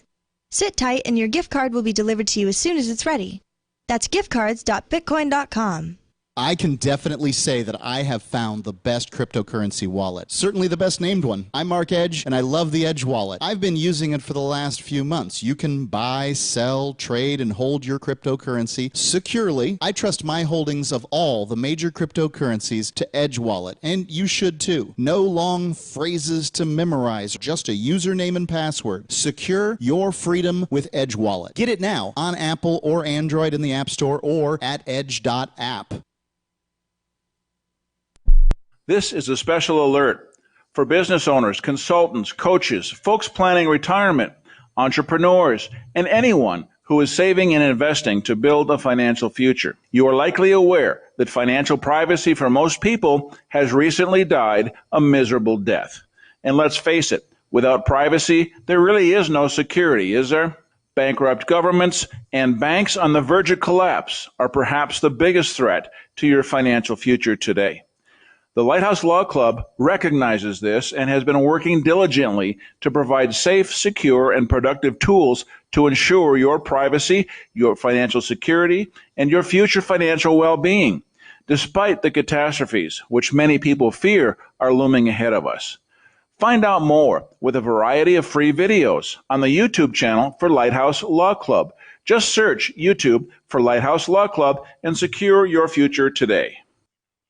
If you want to know the latest about Free Talk Live before we go on the air, all you need to decide is how you want it delivered. It's your choice. Visit news.freetalklive.com. You can get emailed announcements and participate in contests via our email updates list. Plus, we have a Twitter account that you can follow and a Facebook page where you can become a fan. So visit news.freetalklive.com to get news about Free Talk Live as soon as it's announced and the way you want it delivered at news.freetalklive.com. That's news.freetalklive.com. Did you know you can legally exit the U.S. federal income tax system? Well, it's true, and thousands of American nationals are doing it. The 16th Amendment and the Internal Revenue Code are legal, but only in a limited jurisdiction. This is the basis behind the voluntary nature of the income tax. Learn the exit strategy provided by Congress. Find out more by visiting weissparis.com and watch our numerous videos. That's WEISSparis.com. Now you can follow LRN.FM on the decentralized Mastodon social media platform at toot.lrn.fm, toot.lrn.fm.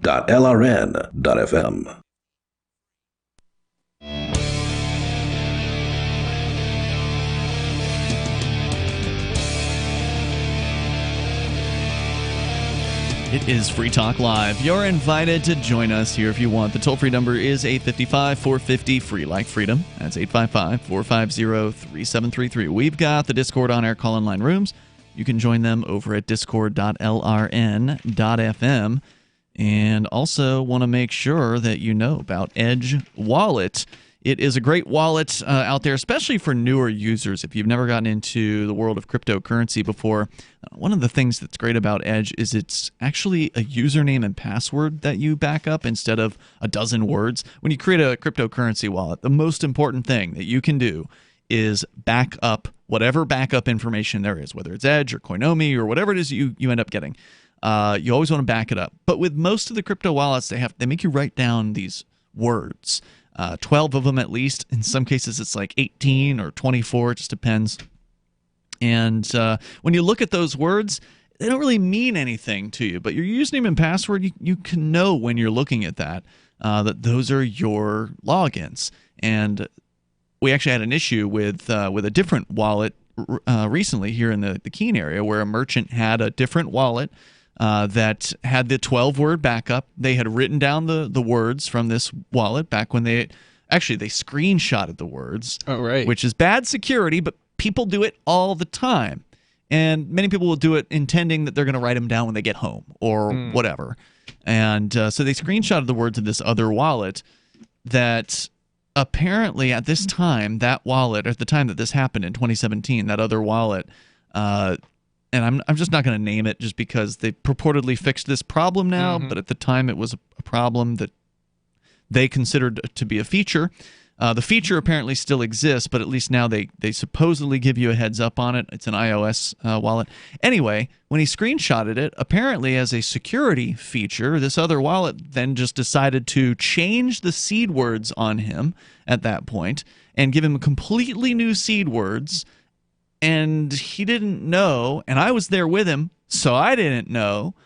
And so the words that he screenshotted didn't end up being the words that were actually associated with his wallet. That seems so weird. It's crazy, but that's what they told me. I talked to the tech support, and that's what they told me. So a year later, after he'd collected money for selling things, it's a local merchant selling food for Bitcoin and other cryptos, he accidentally, when he bought a new phone, he gave his old phone to his son. And when he did that, he made a security error of formatting his old phone, like wiping it out before he gave it to his son.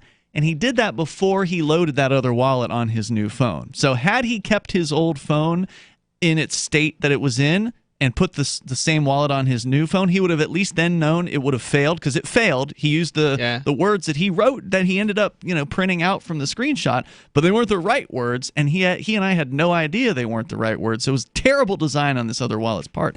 That's why I said if it had just been Edge Wallet and he'd had a username and password, he could have looked at it and known, like, that's my username and password. There would have been no question, because one of the things I was asking him was, are you sure you didn't make a new wallet and put the wrong words down, basically? Yeah. And he said no, it's absolutely the words. I could understand if they prevented screenshotting, but not for them to give a different set of words. A whole new set of, because that's just mind-bogglingly dumb. I couldn't believe it. When I talked to that other wallet company. Anyway, so username and password is what you use with the Edge wallet, and that makes it super easy, especially for newbies. There's an iOS and Android version, of course, and they support, I don't know how many different cryptos, but there's a bunch of them. Of course, the main big ones like Dash and Bitcoin, BTC, Ethereum, many of the tokens for Ethereum, Monero, Ripple, Stellar, Bitcoin Cash, and many more. They've been programming wallets over there at Edge for a long time, since before it was even called Edge. It used to be Airbits, which was a Bitcoin wallet. It was the best Bitcoin-only wallet. But now they've got multi-crypto, and that's awesome. Edge.app is where you can go to secure your freedom. Edge.app is their website. As we go to your calls and thoughts here, let's talk to Douglas in Manchester. You're on Free Talk Live. Hello, Douglas. Hey, guys. Hey. I just wanted to let you guys know that they were saying Chris Robinson is a fascist. I mean, he's the total opposite of a fascist. He's just talking the truth. And is it Chris Robinson or Tommy Robinson? I think he means Tommy Robinson. Oh, is it Tommy? I'm sorry. I don't know. That's what the other guy said before he said something we had to drop off the air, but I don't know anything about this character. Now, are you calling from Manchester, New Hampshire, or Manchester, England? No, New Hampshire, the real one. That's right. You know there's a bunch of Manchesters, right? Like there's Manchester, Connecticut, Manchester, Vermont. No, the only one that counts is Manchester, New Hampshire. And I'm telling you, this guy is the only one who's speaking up for freedom in Europe. Freedom, and okay. They're shutting him down. They're shutting him down. What are they doing to him? That's interesting. Oh, he was... Well, he's under surveillance all the time.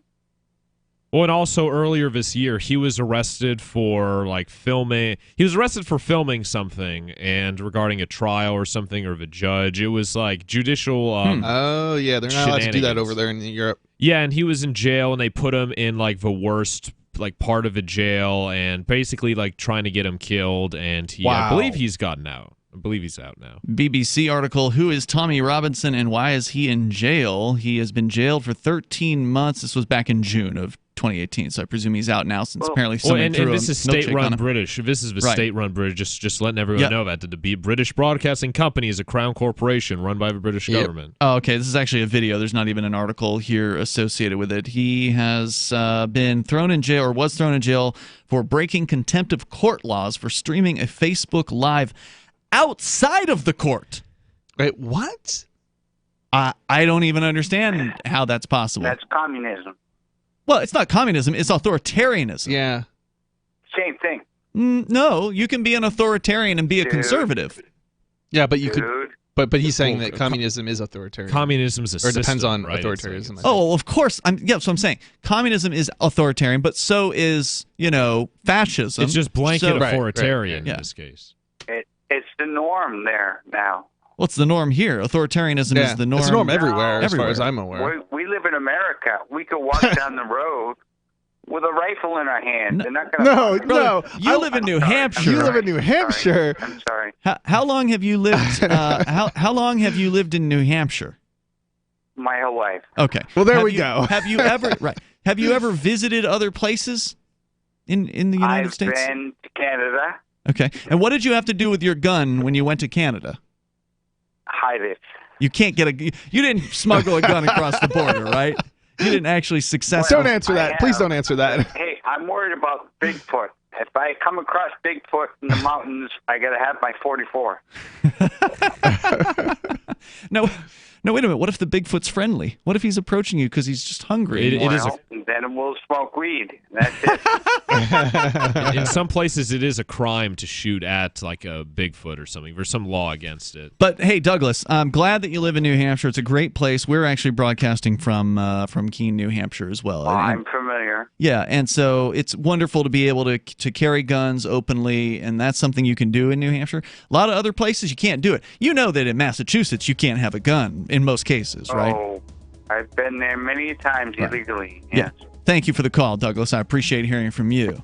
And it's true. A lot of people have done illegal things. That makes them illegals too, doesn't it? 855-4, we're all illegals now. 855-450-FREE. That's 855-450-3733. Yeah, New Hampshire is one of the freest places in the United States, in the world, when it comes to gun ownership and the right to bear arms. This is Free Talk Live. The United States of Empire is a book that claims the United States is the empire of the world. George Washington had warned us against foreign wars. The United States of Empire shows that World Wars I and II left England broken. Its former colony, the U.S., had to save the empire. Was there ever a vote? Who do we fight for? The deep state began with World War I. The United States of Empire by James Dunn. Available at Amazon Books. Are you afraid to go to the mailbox because of letter after letter from the IRS? Are they stacking on more and more penalties and interest? By now, you know the problem won't go away on its own. Don't let the IRS chase you to your grave with penalties and interest and liens and levies. You need real help now. I'm Dan Pilla. I wrote the book on tax debt settlement, and I help thousands of people solve tax problems they thought couldn't be solved. I can help you too. Call 800-34-NO-TAX or go to my website, danpilla.com. That's danpilla.com. danpilla.com. On Free Talk Live, we're bringing people to the ideas of liberty every day. From wrestling superstars like Glenn Jacobs. You guys really are having an impact, I believe. Like I said, a lot of where I am now is due to listening to Free Talk Live. You changed my mind on some very important issues years ago. To random people tuning in on the radio. I was kind of stuck in the left-right paradigm. I heard your show by chance on a Saturday night. From there, I went on, joined the Free State Project, and become an amplifier. So, I mean, that's really the reason why I amp is because I know that if it wasn't for you guys being on as many stations as you are, I never would have found the ideas of liberty. Your AMP will directly change more lives by getting Free Talk Live in front of people looking for talk radio online and on the air. When you AMP Free Talk Live, you get perks like access to the AMP-only Facebook group and AMP podcast. Visit amp.freetalklive.com. Free speech is protected on the internet, right? Not always. Government agencies try to limit free speech and commerce on the net. Luckily, when they do, the Institute for Justice is there to defend your First Amendment right to free speech. IJ helped set the first federal precedent for internet free speech in 1999, and ever since has worked to prevent unconstitutional roadblocks in cyberspace. Visit our website today at ij.org. Some of you asked, and now we've delivered. LRN.FM's live Keene, New Hampshire studio shows are now streamed in HD on Twitch. Visit our channel at twitch.lrn.fm and give it a follow. If you have Amazon Prime, you get one free subscription on Twitch. If you use it on our channel, Twitch will give LRN.FM a monthly piece of your Prime subscription cost. So please watch, follow, share, and subscribe to twitch.lrn.fm. That's twitch.lrn.fm. The Free State Project has reached its goal of 20,000 liberty lovers who've pledged to move to New Hampshire and get active to achieve liberty in our lifetime. Perhaps you're trying to figure out what part of New Hampshire should be your destination. If so, consider Keene. You'll find more than 150 reasons to move to Keene at move.freekeene.com. Keene is famous for its historic, publicity-generating activism, as well as being the liberty media capital of the world. It's home to freekeene.com, New Hampshire's destination for liberty activism, news, and opinion. For years, we've been compiling over 150 reasons to move to Keene at move.freekeene.com, where you'll learn about some of what's happening here and what makes Keene a great place to live. If you love liberty, you'll probably enjoy anywhere you end up in the Shire. But do your due diligence first. Please visit move.freekeene.com for the full list of over 150 reasons to move to Keene. That's move.freekeene.com. This is the Liberty Radio Network, broadcasting the latest liberty-oriented audio content 24 hours a day at LRN.FM.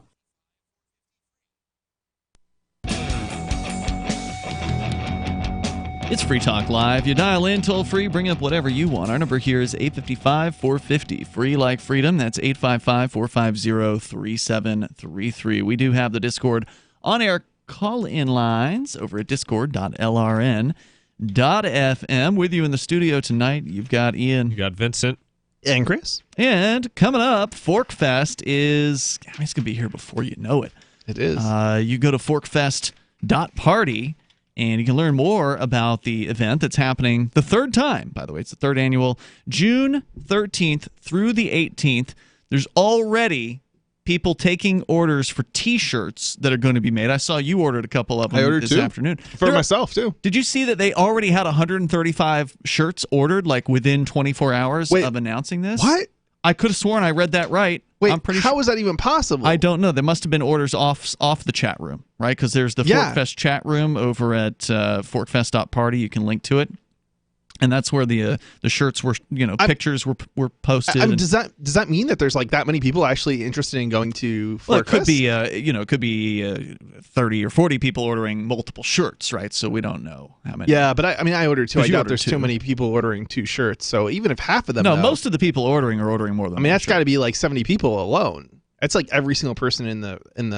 Yeah, I'd say it's probably 50 to 70 people at least that are ordering shirts. Yeah, interesting. He says, Ernest Hancock says, I've got pre-orders for 135 shirts in various sizes. Well, maybe the event's bigger than we thought. Or maybe he's pre-ordered. Maybe, I don't know. It sounds pretty good so far. Yeah. So, people are excited. I know Jay Noon told me that he's going to celebrate his 1-year wedding, or 1-year anniversary for his wedding that he had last year at ForkFest. Right. So he's having another party. He's inviting all the people who couldn't make it to his wedding last year. He's saying, come on out. Let's throw a party at ForkFest. There's, of course, Jay Noon's also going to be doing Man Camp. Our friends from AnyPay, Derek and Steven, are throwing a party every single night, including the Big Gay Dance Party they're bringing back. So it's wonderful to see all these things happening. It's all being self-organized. Nobody's in charge of ForkFest. It's a decentralized libertarian camping event. Vincent, you're going for your first time.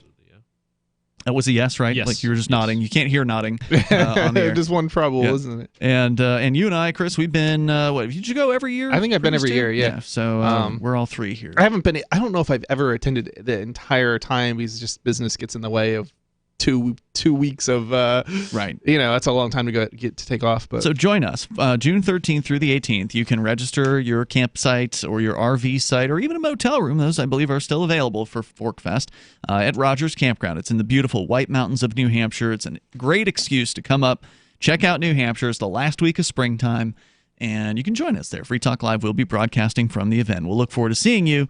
Go to forkfest.party. Unofficial website, unofficial chat room, unofficial forum, all linked there. Forkfest.party. As we continue, Vincent, you were going to tell us about, since we kind of had a Facebook theme here tonight and how awful Facebook is, and they're now banning more people they consider to be dangerous. You've been looking at a story about their some kind of court case or court cases where they're describing themselves as either a platform or a publisher. Absolutely, yeah. This comes from via The Guardian, and it's a year-old story, right? So, but I think it's still, it's obviously an ongoing issue. And the article's titled "Is Facebook a publisher?" In public, it says no, but in court, it says yes. Facebook has long had the same public response when questioned about its disruption of the news industry. It is a tech platform, not a publisher or a media company. But in a small courtroom in California's Redwood City on Monday, attorneys for the social media company presented a different message from the one executives have made to Congress in interviews and in speeches. Facebook, they repeatedly argued, is a publisher and a company that makes editorial decisions which are protected by the First Amendment. Are they saying they publish their own content? Because I guess Mark, what's his name, has a blog. It's probably not incorrect, really, because they have editorial control, but they don't necessarily produce their own content. So in some respects, they are. Well, there was that article that Mark, the CEO guy, Mark Zuckerberg. Mark Zuckerberg, that he wrote where he editorialized about why the government ought to control Facebook.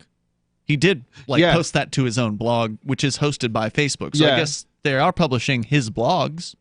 The thing is, that's not really what they're talking about, though.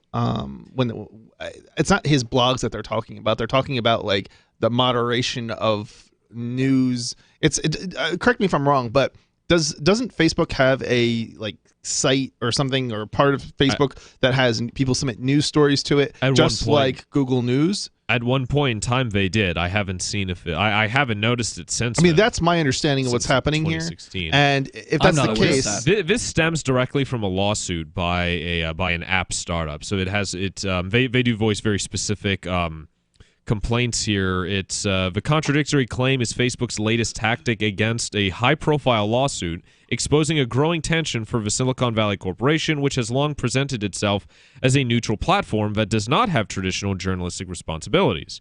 The suit, filed by an app startup, alleges that Mark Zuckerberg developed a quote, malicious and fraudulent scheme to exploit users' personal data and force rival companies out of a business. Well, it's not fraudulent. I mean, don't people know that they're being advertised to on Facebook? It's pretty clear.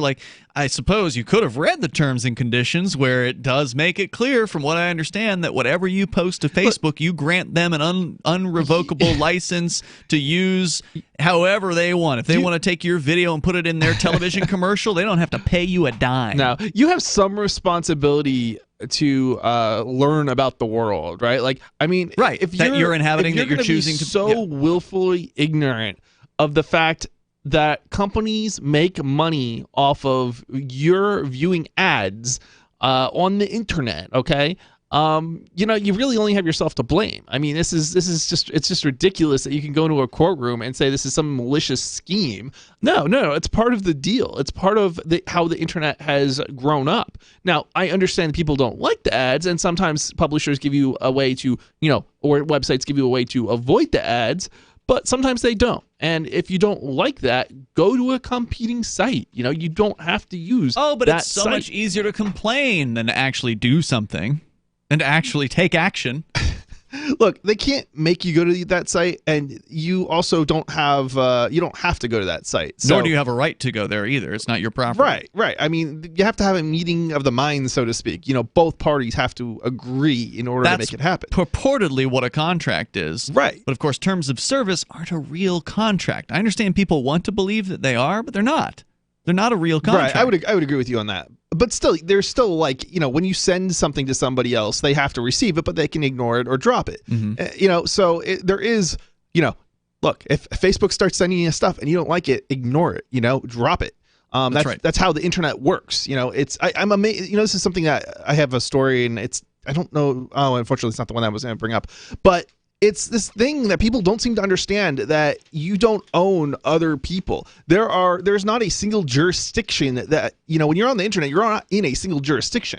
There's laws all over the place. The only thing that, automatically by signing up to the internet, you agree to receive anything that's sent to you. You don't have to receive, you don't have to read it. You don't have to, you have to receive it, but you don't have to read it. So ultimately, if you understand that, you really shouldn't be complaining about these sorts of situations where even like a DDoS attack or spam, it's not really something that you can at least argue that there should be a law against it. Well, I'm sure some people would argue that there should be a law against it, but thank goodness there isn't. Because but you agreed to it by signing up for the internet. That's what the internet is. You do not have the option of not receiving something that somebody else sent. The same thing applies. As long as you put it yourself out there, as long as you put an email out there, then you're going to receive email at it, right? Like, if I create a Bitcoin account and I don't publish the address, there's nothing going to come into the Bitcoin account. The same thing's true for your email address. If you don't publish it, then nobody's going to send you anything. When you get on the internet, okay, you have an IP address, okay, and that IP address anybody can send something to. Okay, whether or not they know who you are or not. And there's not that many addresses. So they could send a ping, for example, a very small amount of data to every single IP address, right? Yep. And you would get that ping. And if you don't want to receive that ping, well, you don't really have a choice. The only thing that you can do is ignore that block them in your firewall. You can, but you still have received that ping. Ultimately, you've just dropped it. You just don't know. That's all the firewall is doing. The firewall's providing right. And that's how the internet works. The toll-free number is 855-450, free like freedom. I think you're right, though, Chris.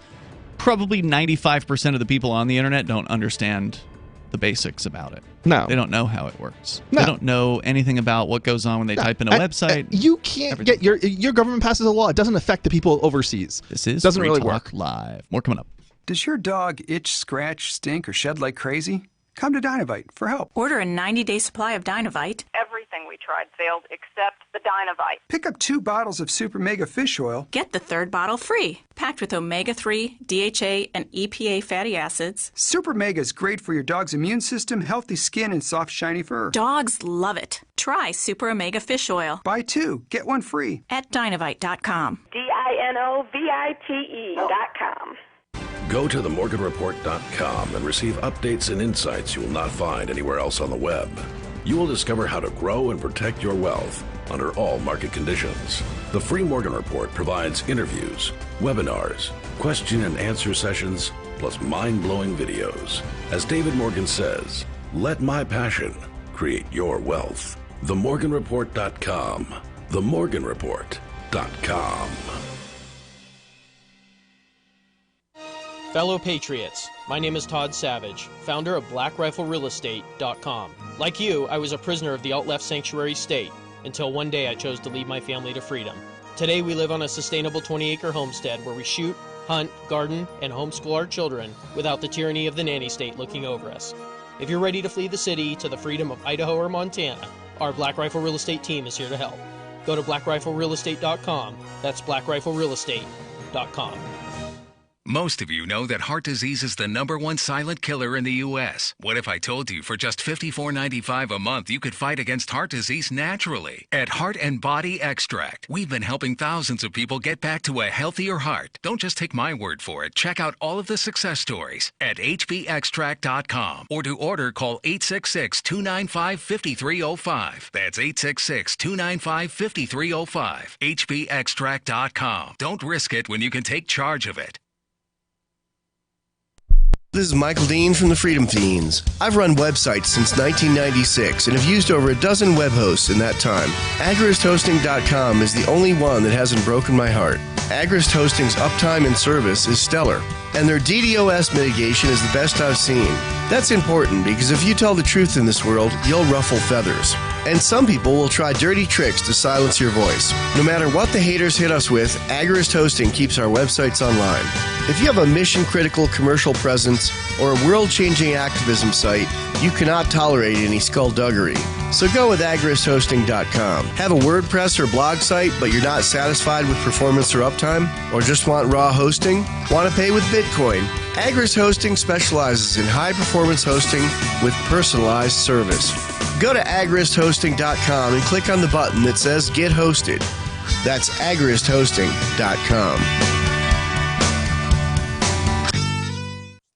So you've heard all 3 hours of the latest episode of Free Talk Live, and you're still hungry for liberty-oriented audio content? Did you know that we have another 24/7 audio stream at LRN.FM? The Liberty Radio Network airs the latest episodes of some of the best liberty-oriented podcasts on the internet around the clock. In addition to recorded content, you'll also hear live shows like Free Talk Live, originating from our Keene, New Hampshire studio. So listen anytime at LRN.FM. That's LRN.FM. There are basically two types of advertising: direct response and branding. Radio's great for direct response with its low cost to listener ratio, but audio can't be beat for branding, which is a longer term endeavor. You want to be the first thing that someone thinks of when they think about your product or service. If you have a local business that you want kept top of mind in your community, call the station. If you need national reach, Free Talk Live's got around 200 radio stations, millions of monthly listening sessions, can suit all budgets, and if we don't think we're right for you, we'll tell you. Email me, mark@freetalklive.com. You can sign up to receive the latest about the Liberty Radio Network via our email updates at updates.lrn.fm. That's updates.lrn.fm.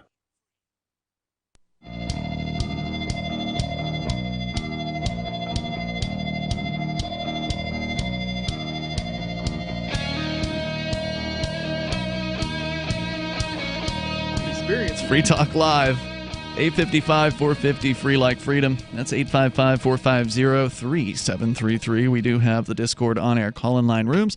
Over at discord.lrn.fm. Is Facebook a platform on which other people can put their things? It seems like it's obviously a platform.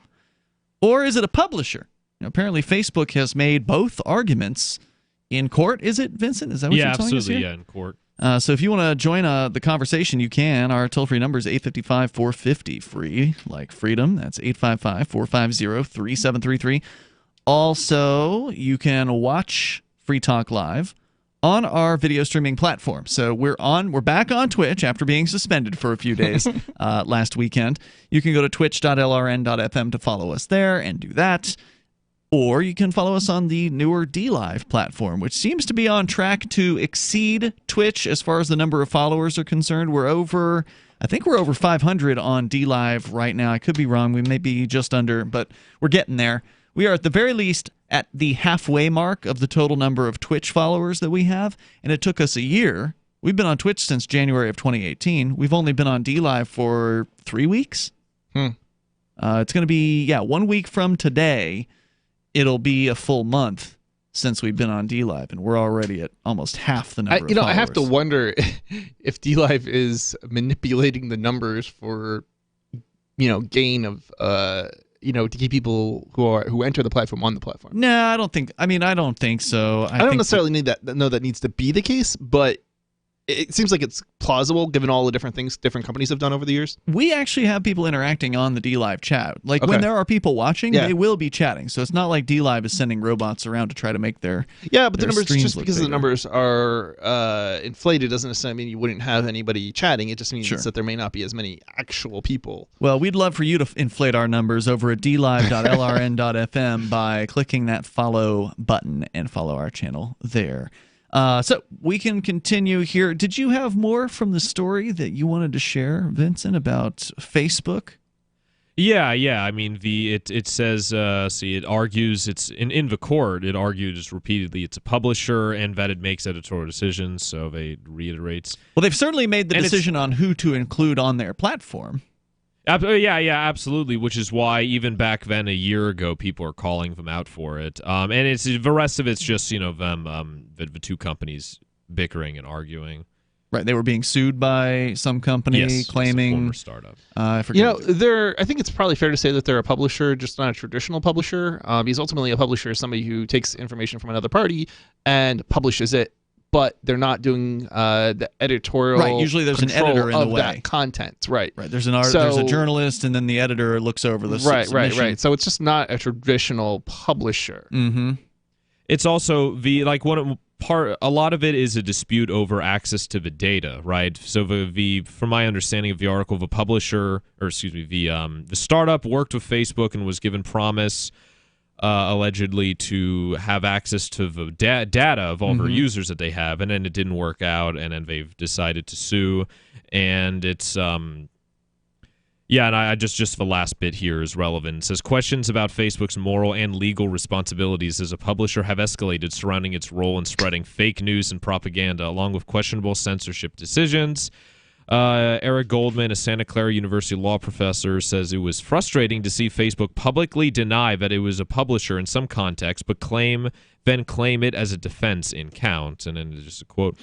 It's politically expedient to deflect responsibility for making editorial judgments by claiming to be a platform, he said, adding, but it makes editorial decisions all the time, and it's making them more frequently. Sure. So when they were talking about the fraudulent in the suit, saying that Facebook was fraudulent, I think that's sort of what they meant by its claim that it's fraudulent because it put itself out and advertises itself as a platform, and then yet it's behaving as if a publisher would do, and they get all the benefits and defense that they could from being a platform. I mean, why can't you be a platform and a publisher? Right. Like, it just doesn't seem to me that, it doesn't have to be one or the other. Right. It doesn't mean you're not the other.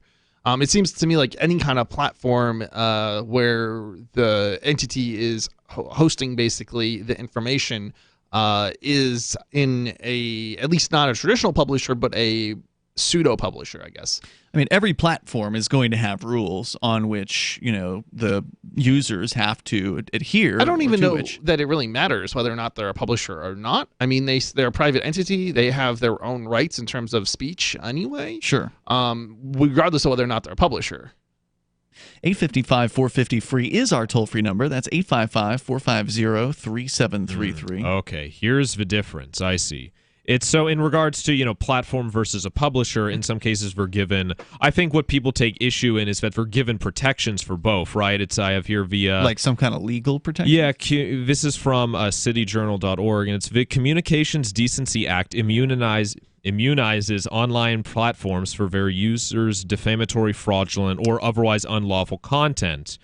Congress granted That's starting to change, though, as the European laws are starting to make the platforms liable for the content. And I think in this article it also goes on, says which is why Facebook might trying to be shifting towards claiming to be a publisher because it's being spurred by those decisions in Europe. I'm not entirely sure that it makes any difference because unless they're actually reviewing what they're publishing, it really doesn't. Well, publishers. I think the idea is publishers ought to be reviewing what they're putting out there. So it's like as a platform, they have no say. But and anything a publisher that's illegal, has no obligation to review what they publish. Well, no, because they can't publish Europe, something they illegal. would. And they can't publish anything illegal here. So that's not actually how it works in the United States. The way it works in the United States is the government cannot pre-review what is to be published. It has to be published, and then they can go after you for what was published. But there's a very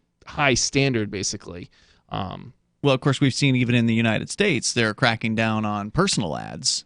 We saw that last year with the Sesta-Fosta Act that criminalized a platform or whatever having, like Craigslist, for instance. That's why they shut down their personals section, criminalizing if you had 3 different advertisements that had the code words for prostitution in them, they would be considered they'd be considered like human traffickers. Yeah. So the question is that actually legal? And I think we have a situation where just because they pass a law doesn't necessarily mean the law is legal. I see what you're saying. I think that's still need to be challenged. That's right, and it will be, unfortunately. Unfortunately, Craigslist just walked away.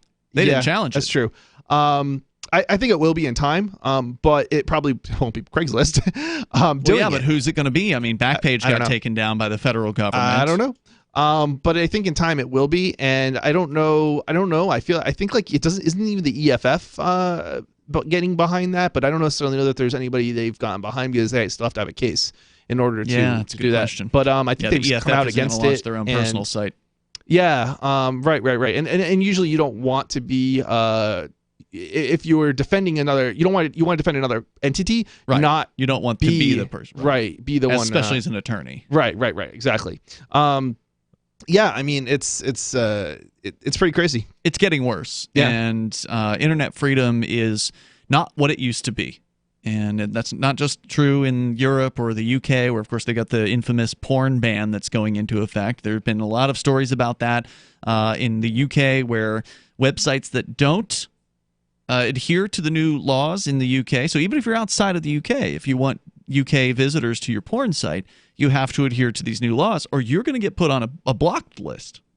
I mean, Your site won't be allowed into the country. It's censorship. I mean, it's plain out Straight up censorship. Yep, that's exactly what it is. But they're not the first to do it. You've already got Australia that has had porn blocks in for quite a while, and then of course the EU now with these ridiculous copyright restrictions, where uploading a thing to YouTube or Twitch will get YouTube or Twitch held liable for copyright if it's a violation, for instance. It's no longer the individual's liability. The liability has shifted now to the corporations, which means they're going to be even more restrictive. You won't be able to upload anything on YouTube in Europe anymore. It's getting because that scary. They're going to be liable for it. Yeah, I don't know how they're going to get around it. I mean, they're probably going to. I would be shocked if they turn off uploading entirely for Europe.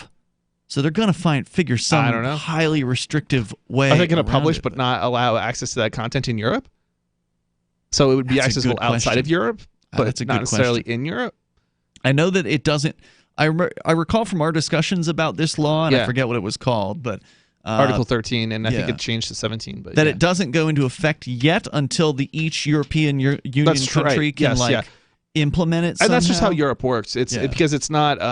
It's I don't know what you call it exactly, but it's not each individual country is still a country. They've just agreed to basically Follow obey these stupid rules. Yeah, to pass their own laws once an agreement. Has So I come. think it wasn't going to be any sooner than like 2020 or maybe later on. Yeah. And so we've got a little time to see what shakes out, but it's not good. You can already see the censorship in Europe today. You can't access a lot of news sites in the U.S. as an example. Yeah, that's true. I've Yeah. seen that. 855, 450 free, but that's being done by the news sites in the U.S. Yeah, they're well, the because ones they blocking become them. Europe is trying to say that they're liable for More it. coming up. Let me ask you something. What are you doing when you put money in a 401k or IRA, or store jumper cables in your vehicle, or purchase health insurance? You're preparing. You're preparing to ensure you have enough money for retirement. You're preparing for when your car battery dies, or to have assistance paying a major unexpected medical bill. That all makes sense. The same goes for building a food storage plan. You're preparing for when emergencies or disasters strike and shelves go empty at your grocery store.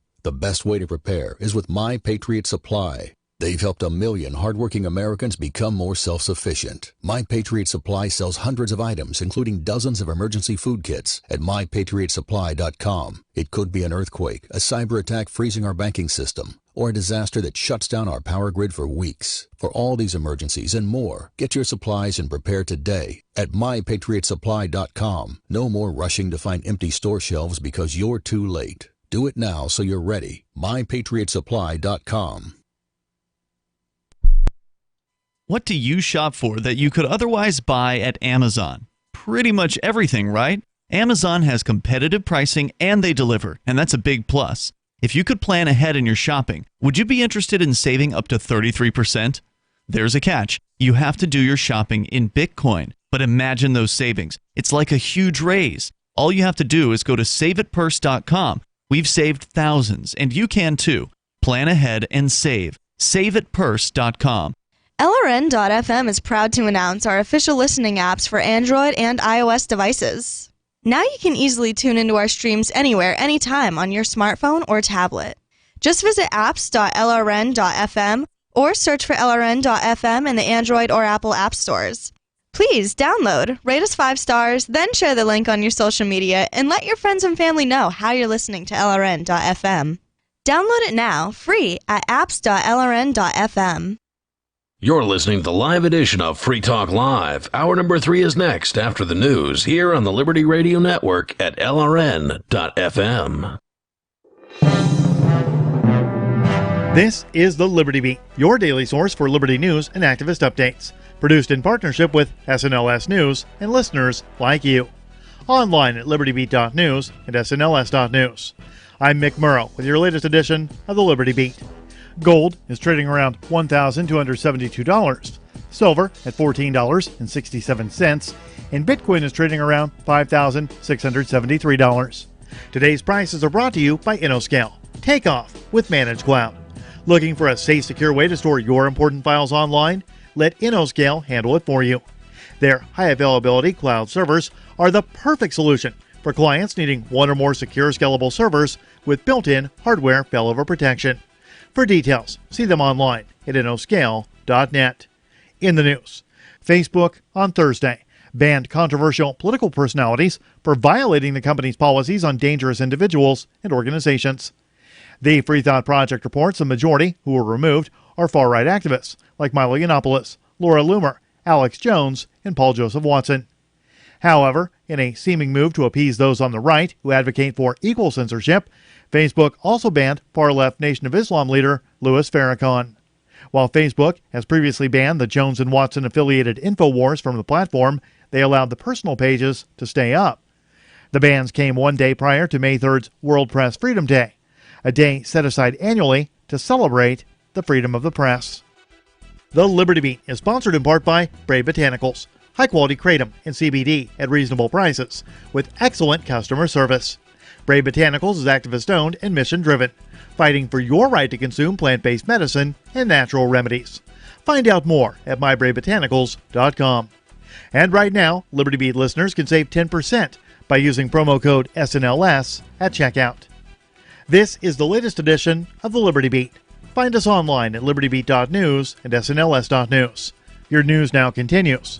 As the United States continues its longest war in Afghanistan, the U.S. military has elected to stop releasing information often used to measure progress, citing uncertainty in the way the data is produced, which have resulted in subjective underlying assessments. The Mind Unleashed reports that in remarks to reporters last week, John Sopko, the Special Inspector General, criticized what he called a trend toward less openness by the military authorities, who are advising, training, and assisting Afghan security forces. The move comes amid a stalemate within the Trump administration, as the Pentagon has proposed sending nearly 4,000 more U.S. troops into the conflict, which many in the White House oppose. Some in the White House have even proposed withdrawing completely or handing over the American effort to private security contractors. As the Associated Press notes, the decision to restrict battlefield information is but the most recent step in a trend of less transparency about the war in recent years, often at the insistence of the Afghan government, which has, in previous instances, stopped the U.S. military from disclosing how many Afghans had been killed in battle, and the overall attrition within the Afghan army. Several Jewish American activists were beaten and forcefully detained by the Israeli army alongside Palestinian and Israeli activists on Friday morning, while working to repair a road linking Palestinian villages in the South Hebron Hills. The anti-media reports those forced to the ground and dragged into military vehicles included several who appeared to be rabbis and several elderly members of the group. The activists were part of a delegation of 42 Jews from the U.S. and Canada who were on a 2-week tour of the West Bank organized by the U.S.-based Center for Jewish Nonviolence to promote Jewish and Palestinian coexistence and to resist the ongoing Israeli military occupation. On Friday morning, the group was participating in a road rehabilitation project alongside Palestinian activists and members of local village councils, and activists from All That's Left, an Israeli anti-occupation campaign group.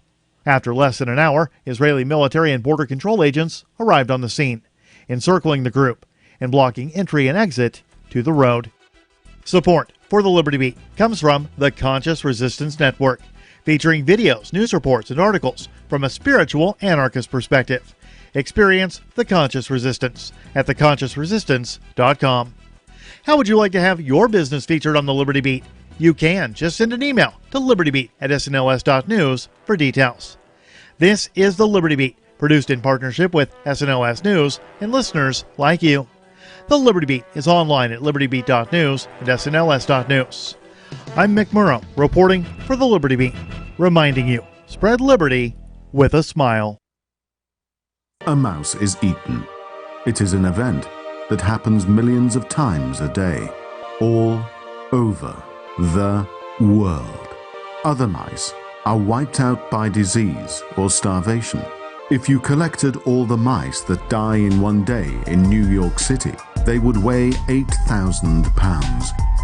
If you stacked up an equivalent amount of dead humans or even mangy dogs, it would be considered an atrocity. It seems no one has any respect for the mouse. But then, why should they? The plankton of mammals. They breed rapidly. They all look identical, and they once spread the plague. No one weeps for the mouse, for its life is worth less than zero. Just another cold fact of life on this horrifying planet. This is the Onion News Network.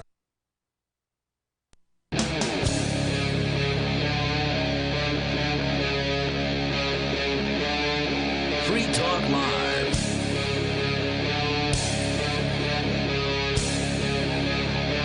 It's Free Talk Live, launching into the third hour of the program here. Our toll-free number is 855-450, free like freedom. That's 855-450-3733. We do have the Discord on-air call-in line rooms, and as always, they're open and available to you. Now, I think we've talked enough about Facebook here tonight. It is something that hopefully we'll never have to talk about again in the future once they fail and go out of business. But for right now, it is something that has trapped a lot of our friends in its addictive throes, or whatever you want to call it, its addictiveness. And we do want to see people get out of there if possible. So there's always some ridiculous news about them. Anyway, in other news, Chris, I know you had a story about Apple, the computer company. Yep. And I know back to like when I was a teenager, growing up in the 1990s as a teen, and I was getting into doing computer repair. I know you actually had a computer repair business at one point. Did you ever have to deal with Apple, or did you just refuse? That's a good question. I did have a couple of customers, but to be honest, most of the computer repair stuff I was doing at that time, Apple wasn't really very large. It was a company that was basically going out of business at the time. Apple was? Yeah. Oh, so wow. Apple almost collapsed entirely. I think they even they may have even filed for Chapter 11 bankruptcy or something like that. Well, the reason I bring it up is, no, it wasn't just Apple. I think Compaq also was like this. There were a couple of the PC manufacturers where if you ever tried to get into their computer, let's say you wanted to upgrade the memory. Let's say you wanted to put a new hard drive in or put a video card in or whatever it was you wanted to do. You couldn't get into these things. They had bizarre screw types, like not just a hex, but like some kind of, like there's Phillips head, there's flathead. Well, they had something else entirely. Yeah. And the average person wouldn't be able to go out to their garage and have one of these things. It was like a special type of screwdriver. That's right. That you couldn't get into. And they had other mechanisms inside the computer that made it difficult. I remember, in 1997, 1998, they actually had, I think, a little strip of some sort of seal to seal the computers. So if you tried to open them, they would know. They would know. And I think I'm pretty sure that was Apple. Now, wouldn't surprise me. Yeah, it may have been one of the clone makers that I'm thinking of that were so there were Apple clones, but nonetheless, they had Apple clones. There were, for a while, Apple licensed their technology. Yeah, I mean, again, this is a time period when Apple was in decline. Yeah, and they were desperate. I see. And because for the longest time, they, like these other computer companies, had this proprietary mindset of, we don't want to let anyone in our computer to fix it except our official licensed fixer people, technicians or whatever, right? You have to go to the official Apple people because they will charge you an arm and a leg. Yeah. You couldn't do it yourself. You couldn't just go to the average computer guy and have him do it. And that's exactly what they're aiming for now. Right, that's what I'm saying. So you've got a news story that is related to the way things have always been for Apple. The headline of the story, I think, is the most absolutely insane thing. And it's not where's it coming from, this story? So this story is coming from Motherboard. Okay. Which is Vice, by the way. Yeah. So Apple is telling lawmakers people will hurt themselves if they try to fix iPhones.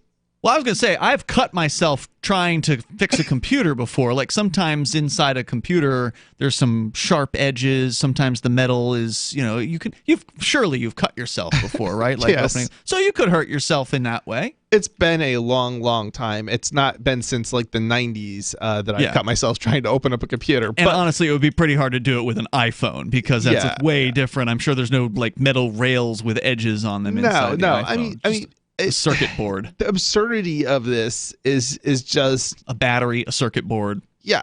I mean, look, it's certainly true that you can potentially cause like a dangerous situation to occur if you open your phone. Like but what? It's not. Batteries can like explode and stuff if you like puncture a battery. Okay, yeah. But just opening the phone will not puncture the battery. Right. Like it's not. Well, no. But the thing is, like people. Unless you use like a drill. Okay, so they're trying to make the argument that your average individuals, but the problem is average individuals don't open up their devices. No way. It's technical people who open up the devices. Right. They know these things already. So the idea that preventing them, like going out of the way to prevent them, is necessary for safety reasons is ridiculous. Look, sure. Yeah, there's going to be people who do stupid stuff. There's people who are going to, intentionally, explode the battery and such. But they're going to do it whether or not, there's this law passes that requires Apple to provide parts to consumers.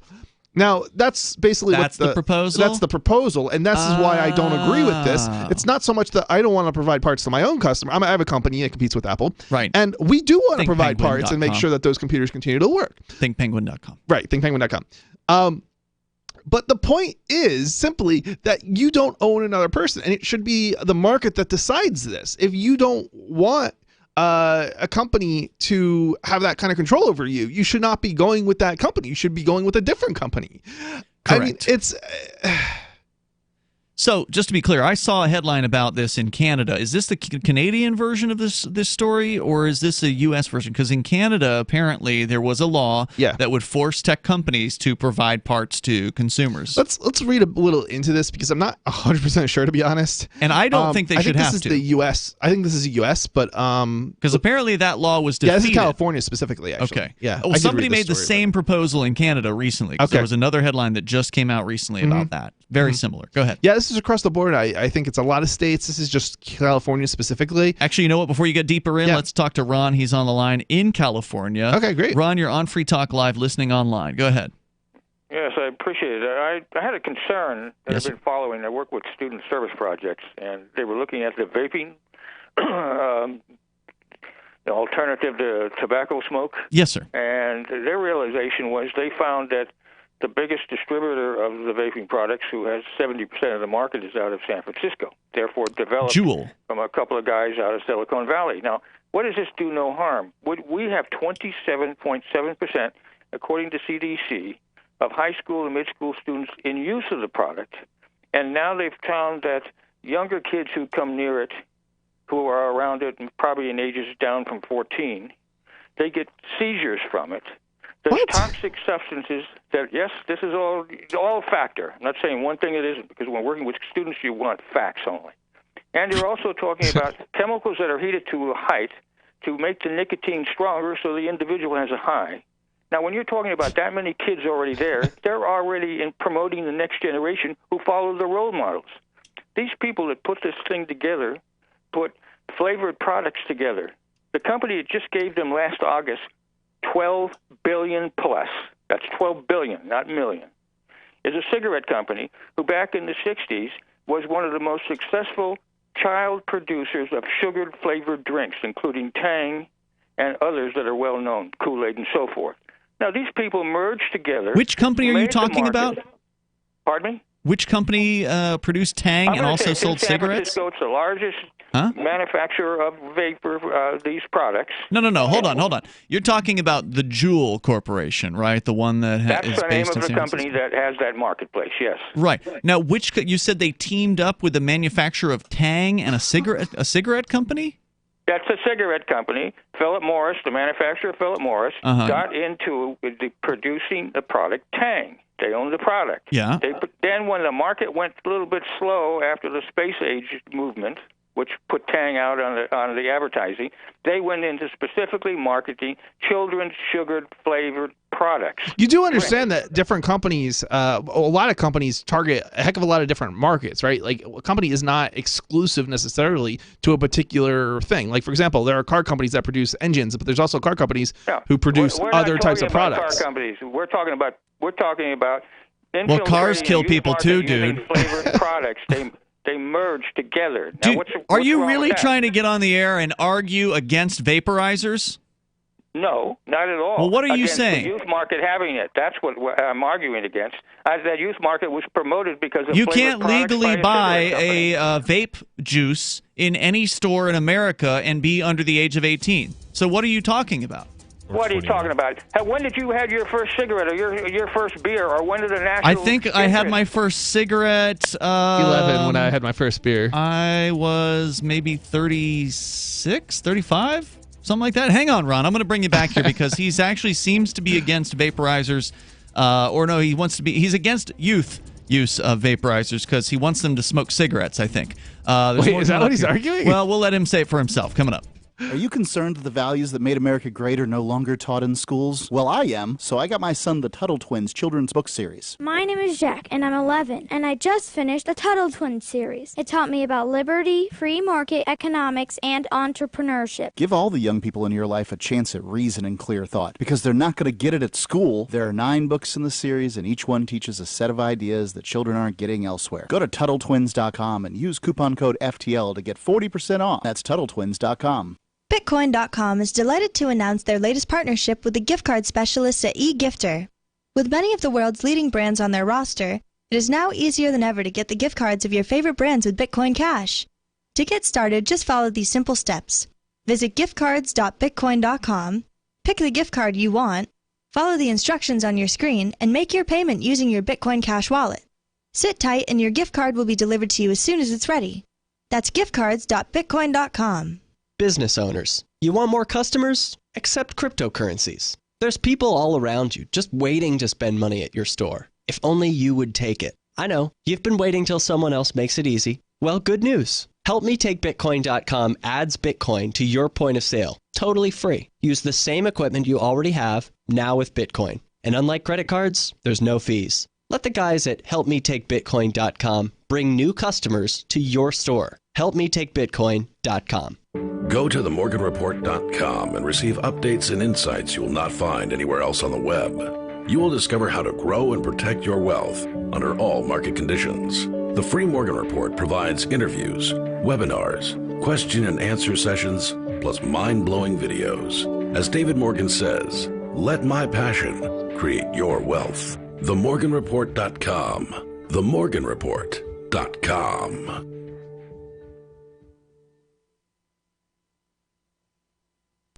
We have some good news. The indictments against Ross Ulbricht in the District of Maryland were dismissed with prejudice, meaning they can never be refiled. This is especially good because those indictments contain the only charge ever made that Ross engaged in murder for hire. This was a serious allegation that Ross Ulbricht denies. It was never prosecuted or ruled on by a jury, but was trumpeted by the federal government and the media as if it were proven fact. The Maryland court held these indictments for almost 5 years, poisoning Ross's case and leaving him under a cloud of unproven allegations.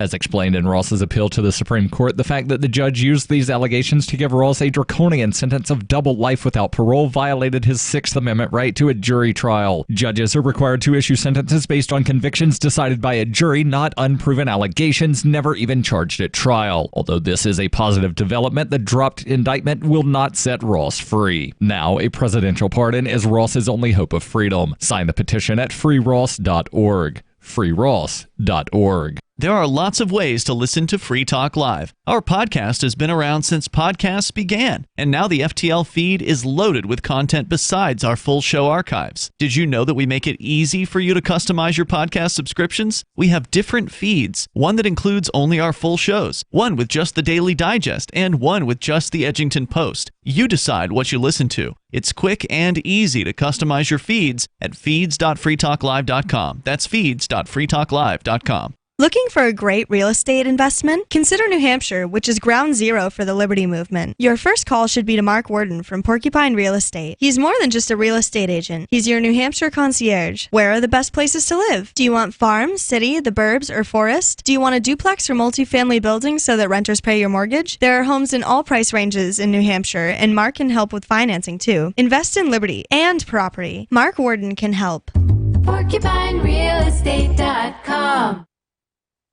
What's up next? Visit the Liberty Radio Network program guide to find out at shows.lrn.fm. That's shows.lrn.fm.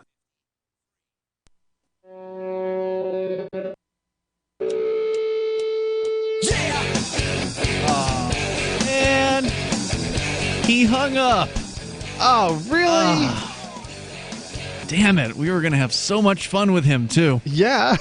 The toll-free number here is 855-450-FREE. That's 855-450-3733. We've got the Discord on-air call-in line rooms over at discord.lrn.fm. That's too bad, man, because that guy was sounding like a real straight-up prohibitionist nut job. I mean, he was talking about how bad vaporizers are and how dangerous vaporizers are, and the children are being... What?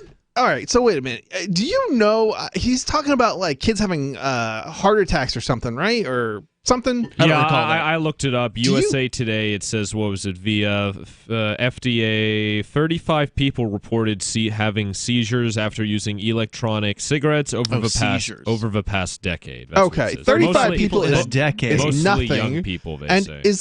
Wasn't this the result of, I think I read some story about this, and wasn't it like the result of, so this is being basically manipulated. They're manipulating people with this information.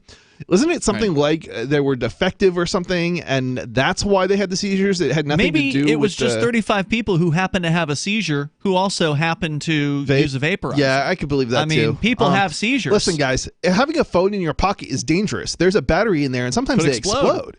A vaporizer... This is the more realistic concern about a vaporizer, right. is that the battery can explode. Right. That has happened to people. It's not exclusive to the vaporizers. It happens in phones. All batteries. It happens in all devices that have some sort of lithium-ion battery. They're extremely dangerous in certain circumstances, and it's a very low risk, but it happens. Yeah, and it's true. The phone could explode while it was near your face, but the odds are the vaporizer usually work like that. They'll usually, you'll know, because they get warm. They get really hot, and then they like catch on fire, and like it doesn't happen the way, it doesn't just explode. Like, you know, something's going on when these phones or devices catch on fire. Now, I imagine a vaporizer exploding could be a little more damaging because you've got it in your mouth at the time. It could blow your jaw off or something like that. Maybe, but that's or whatever. assuming that like you don't realize it's about to explode. Like, I mean, if it's getting warm, I mean, there's some videos of people if who it's getting usually warm, with a mod or something. They mod? Yeah, if they modify it, they put some sort of part or something. Oh, really? Yeah, I mean, I've heard stories. I've never seen it happen.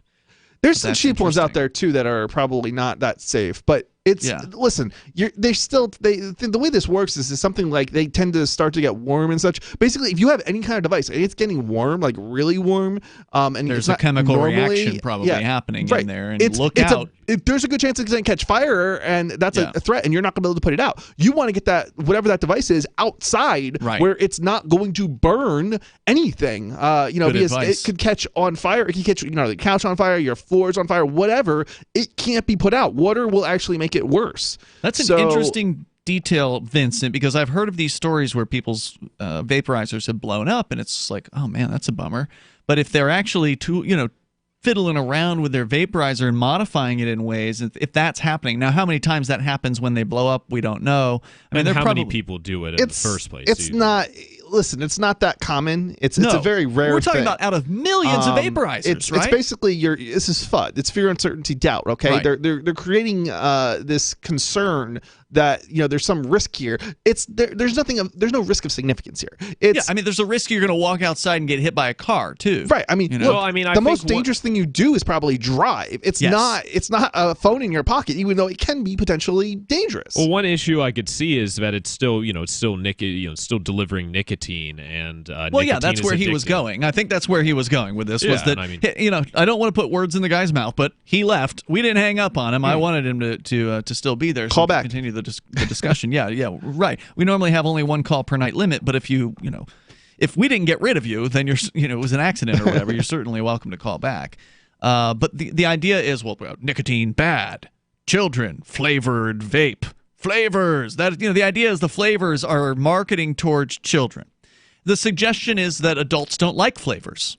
That adults would only want to use something ridiculous. That's unflavored. This is like saying I don't like sugar anymore, or I don't like to drink soda because you're in your 30s. I'm an adult, right? Because I'm in my 30s. I don't know. This is just how do people come up with this? And I guess they're not thinking.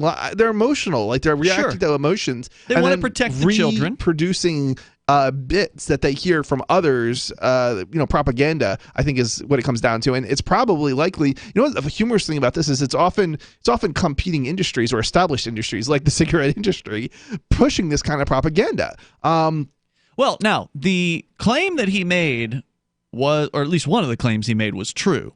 Apparently, Altria, which is the, I believe, parent company of Philip Morris, if I don't have that backwards or whatever, Altria did buy 35% stake in Juul. Now, Juul is the very popular, what they call nicotine salts. Yeah. So, unlike some vaporizers where it's some form of fluid nicotine, these nicotine salts are a even more concentrated form of nicotine, which means that, and this is a good thing, okay? Now, the people that hate nicotine are going to hate on it no matter what. They're going to say, oh my God, more nicotine, bad. But it's a good thing because it gets people who are cigarette smokers to quit smoking cigarettes. I submit to you the example of Chris Reitman.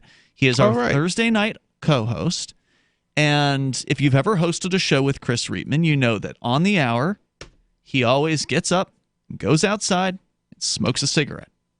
And he was frequently going outside of his business. He's frequently outside smoking cigarettes because, don't want to smoke inside. And he got turned on to these nicotine salt devices. Now, Juul isn't the only company that does this. There are competitors, and I imagine they offer their products for less. And this works for him. He's tried vaporizers before, and they haven't. There's a certain feeling, there's a certain throat hit, I think they call it, or whatever, that the cigarette smokers are looking for. And some vaporizers just don't deliver it. They don't deliver that hit of nicotine that they're looking, that they want to match in order to consider quitting. So if it doesn't rise to the level of the cigarette, they're not going to keep using it, even if it is better for them on a health basis. And I think arguably vaporizing is way better as far as now health is there's a concerned. new issue of people who never smoked before, and a lot of them are people who are roughly my age, who just begin nicotine consumption with vaporizers and Juuls. That has happened. Yeah, there's no doubt. This was happening. I mean, okay, it was the whole addiction aspect was happening prior to these devices. It's not like this is a new phenomenon. It's just switched. But what they want you to believe is that these young people wouldn't have started with cigarettes. See, if it wasn't cigarettes, it would be alcohol, or it would be some harder drug, or it would be the whole idea that kids are not going to get into things that they're not allowed to get into, or not supposed to get into, is ridiculous. It's ridiculous. For me, it's it's a thing that look, if a kid's smoking cigarettes or drinking beer, having sex, that's a thing that's a parent's responsibility for. You can't legislate that away. I mean, you can't legislate good parents. But there's a into limit existence. too. Kids have to grow up. I mean, you have to give them the opportunity to make the bad decisions so that they learn from them. This is why people also quit smoking, right? Because they've learned from their mistakes. I've tried the Juul, and I can see why it is popular as somebody who has had a few cigarettes here and there over the years, but have always kind of kept it under control. I don't smoke cigarettes regularly. There was a couple summers where I would smoke here and there, like maybe one a day or something like that. So I can understand the appeal of the Juul, and it's worked for Chris Reitman. He doesn't smoke cigarettes anymore. Yeah, and the alternative makes you sick. Often. 855-450-FREE. That's 855-450-3733. You can bring up whatever you want here. This is Free Talk Live. Hunters, anglers, campers, and survivalists, get back to nature. Expand your horizons with the highest quality, most versatile, unique slingshots and sling bows on the market at slingbow.com. Slingbow products are compact and models start from just $17.98. They're perfect for your bug out bag or storing in your vehicle. Give yourself and your loved ones the excitement and tradition of Slingbow, a new frontier in archery and truly modern twist on this primitive survival tool. Feel the thrill only at slingbow.com.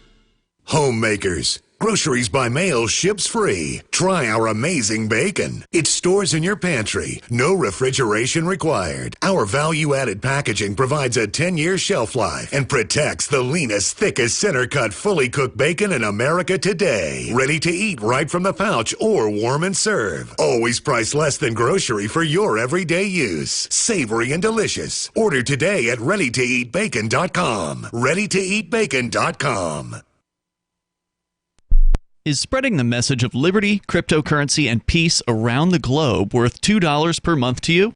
As you may already know, in addition to our internet feed, LRN.FM broadcasts on free-to-air satellite across North and Central America, as well as Sub-Saharan Africa. And we've been available on satellite for free 24/7 since 2010. The LRN.FM free-to-air satellite signal is reaching some of the most oppressive regimes in the world, and there's no doubt our ideas are making an impact. You can learn more about the channel's impact by watching the 3-minute video at fund.lrn.fm.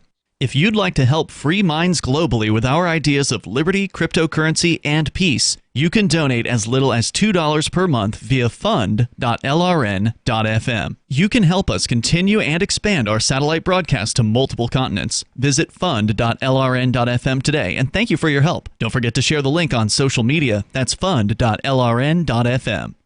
Are you tired of governments murdering people around the world? Stop using their money. There is an alternative. Bitcoin is a stateless free market non-political currency. Bitcoin cannot be inflated or controlled by any government. By using their money, you are helping the state. Stop doing it. You have an incredible alternative available now. Learn it, use it, spread it. Get started with Bitcoin at bitcoin.com. That's bitcoin.com. LRN.FM now has a Discord. Discord is a free text and voice chat platform, and we now have our own server with a bunch of channels at discord.lrn.fm. You can join other listeners as they chat about various things during our live shows, or anytime, day or night. Discord software is available cross-platform, so you can have it on whatever device you want and take your chats anywhere. Join our Discord at discord.lrn.fm. That's discord.lrn.fm. Procter & Gamble introduced a beginner series of its Bounty paper towel brand this week, specifically designed to assist novices in acclimating to the household cleaning product. The new entry-level paper towels will reportedly feature bold labels and guide markers clearly printed on the surface of each sheet, as well as a step-by-step instructional DVD in each package. Make sure that your paper towel is directly on top of the stain and not beside the stain. Otherwise, you won't absorb any liquid. Place your paper towel directly on the stain and make a gentle wiping motion. And in this week's local news, an area man knows that deep down, he's not done vomiting. In other news, Los Angeles residents are plagued by a roving pack of feral celebrities living in the Hollywood Hills. God wonders what happens to humans after they die, and a local dad clarifies that this is not a food stop. I was told early on that I would never be able to procreate, but I imagine the cold, dejected sensation I experience at the end of this news summary is similar to what a father feels when holding a child of his own flesh and blood. This is the Onion News Network. Join the LRN.FM Discord for live chat 24/7 at discord.lrn.fm. That's discord.lrn.fm.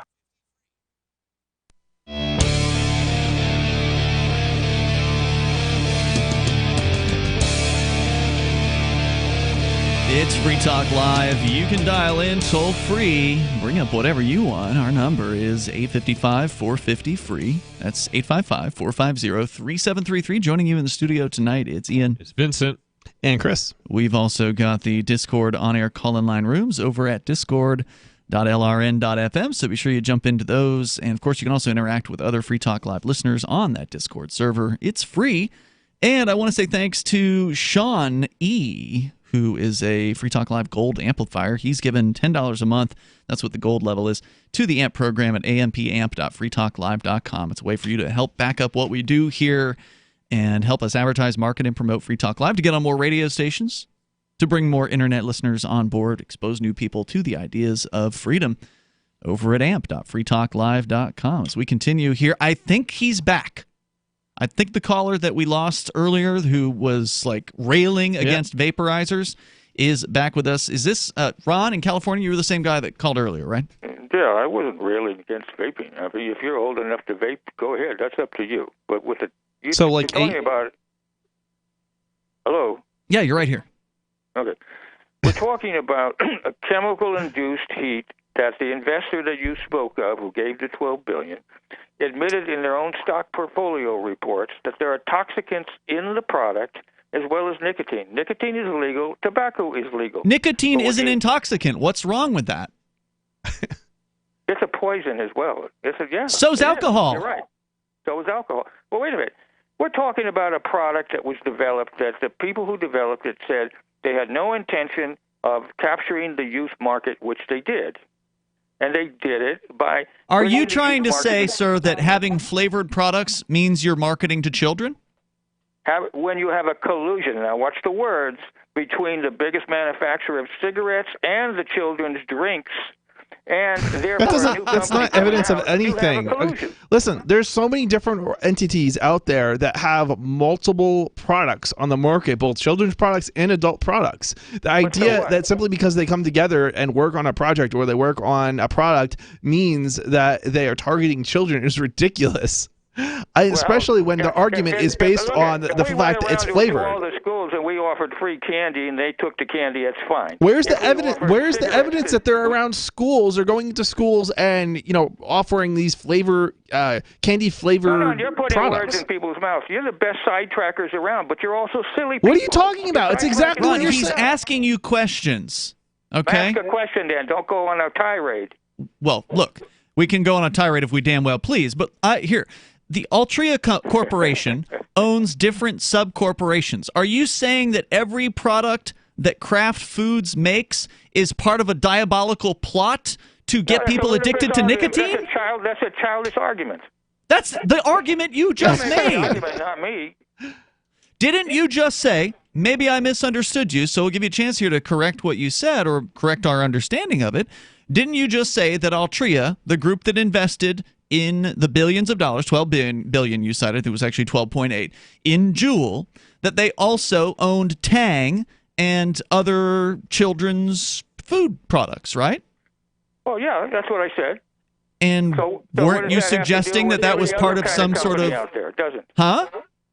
They got together early on and decided to put that flavoring in the product, which they knew would help them sell the product. Yes. Hold on. Who's they and which product are you talking about? We're talking about the company, the Philip Morris company, that company which is owned by the investment company. The investment company went and partnered with these two guys out of Silicon Valley to help develop their product. Finally, they gave them $12 billion whatever plus amount. Now, you're telling me that there was no arrangement for them to try to market this stuff with the sugar-flavored products as well as their success they had earlier on? Sugar-flavored products. Drinks? Which products are you talking about? Tang? Their original products that they marketed successfully to children were sugar-flavored drinks. That's one of a myriad of products that is offered by Altria sub-corporations. We're talking specifically. If you're going to run off on a tangent on every other product... We're not going on a tangent. We're addressing the exact thing that you brought up here. No, what you're saying, Ron, and I'm going to put you on hold now because you won't, just stop talking when we're, trying to speak, because conversations have to go two ways. What you're saying is because Altria owns groups like, I think they still have a huge portion of Kraft, or at least at one time they did. And I don't know if Tang was run by Kraft. I haven't had the chance to dissect all of which company owns what, but there's no doubt that the company that owns Philip Morris also owns other companies. They diversified. The cigarette companies have diversified their investment because cigarettes were being attacked. I mean, the idea that they're not going to invest in other safer products is ridiculous. Of course they are. But so what Ron seems to be saying is because they know how to market to children. They have Tang or Oreos or whatever it is that they've got, right? These different delicious sugary products. because they know how to market to children must mean that they've used the same tactics to sell the vaporizers, the Juuls. Is that what you're saying, Ron? Yeah, that's what I'm saying. See, I wasn't putting words in your mouth. I was saying exactly what you were saying, and it's ridiculous what you're saying. Oh? Are you saying that because they've made tasty? How can we advance our product? And it's ridiculous to say we wouldn't market our product with our best ability. That's not marketing to children. Do they have Barney out there with a vaporizer in his mouth? I mean, do they actually have? You're basically what's actually happening here is they're making a better product, and children like that product as well. But assuming, but there's no evidence. You're not presenting any evidence that they're actually marketing to children. Are they marketing in schools? I mean, that would be evidence that they're marketing to children. Like, do they have posters in schools? Why don't you look online and look at the advertisement they've had and the packaging they've had for these kinds of products? You're talking because you're talking. Give us an example. What are the advertisements? Yeah, give us an example, because I certainly haven't seen this. Well, then you better look online and get yourself educated. Watch television. I don't know what advertisements contain. You sound like you've seen one of them. So give me an example. I've seen many of them. Why don't you look under CDC and find We don't have a computer in front of us. I've got a computer. I'm just not going to sit around and do all the research when I've got you on the phone. You sound like you have seen one of these ads. You're making the claim they're marketing to children. Give us some examples of what you've seen. Give us the worst ad. Look on CDC. Okay, goodbye. We can't have a conversation with this guy. So I looked. This is Business Insider. I just typed in Juul advertising, and a lot of the it's like young people. It's a lot of young people in their advertising. I mean, well, of course, these are market adults. segment. These aren't even like children. They're not doing 8-year-olds. Well, I mean, a few years ago they wouldn't have been considered adults. They would have been considered people dressed up in kids' clothes. But apparently, that's what people my age dress up like now. Really? Is this a kindergarten classroom that we're talking about here? Or are we talking about college age? No, I'm saying they look very young people in that. This is like teenagers, like older teenagers. Yeah. Children, yeah. Like ones that are legally able to purchase probably 18 products. to 21. Yeah.